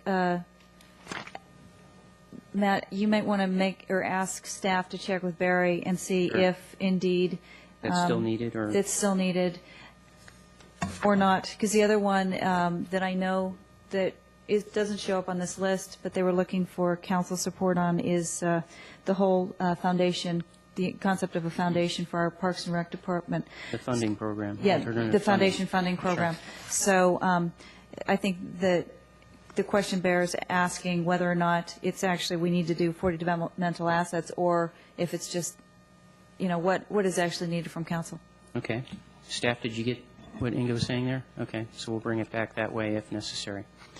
Okay, I think we have covered Excuse me, all of these. Mr. Mayor, Yes. I apologize. Could you just could you just go down just to read the names next to it, just to make sure that Christine, I do you understand have where I these, am or here? Do you want me to do it? Or Christine? I'll save your voice. I'll do it. I'll do it.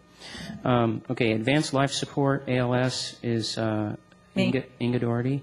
Airport Land Use Committee is Grocott, alternate Griselli. Airport Roundtable is Grocott, alternate Griselli. ABAG is Lewis, alternate Grocott. Wait, just real quick, I thought you were dropping one of the airports and giving it to Bob. Did I misunderstand that? Yeah, Okay. I wouldn't mind doing that. That's Yeah. fine. I just wanted, I'm just the alternate. okay. Yeah. which means I can use them all the time, so, you know. Careful what you wish for. Yeah, really. Number 5, CCAG is Griselli, and alternate is Doherty. 2 plus 2 is Doherty and Grocott. San Mateo County Convention and Visitors Bureau, for the time being, will be Griselli and Tom Davids. Number 8, Sister City Association is Davids. I don't have an alternate there, but I'm not sure it's necessary, Tom, is it? I don't think so. Yeah, okay, so we're fine there. South Bay Systems Authority is Davids. Yeah, we should have an alternate. We should there. have an alternate there. You want me to pick up alternate, Tom? Okay. Okay, so the alternate is Inga. South County Fire is Grocott and Griselli. What are the bylaws there? Are you allowed to have an alternate so that if a council member can't make it? Can't imagine you. No? Okay, so we'll leave it at that. Tell you what, we'll look at the JPA. I was just going to say, if you're talking about South County, there's actually 2 board members. Yeah, we have that. We've got... Not an alternate. But They're not an alternate. They're both Bob, full members.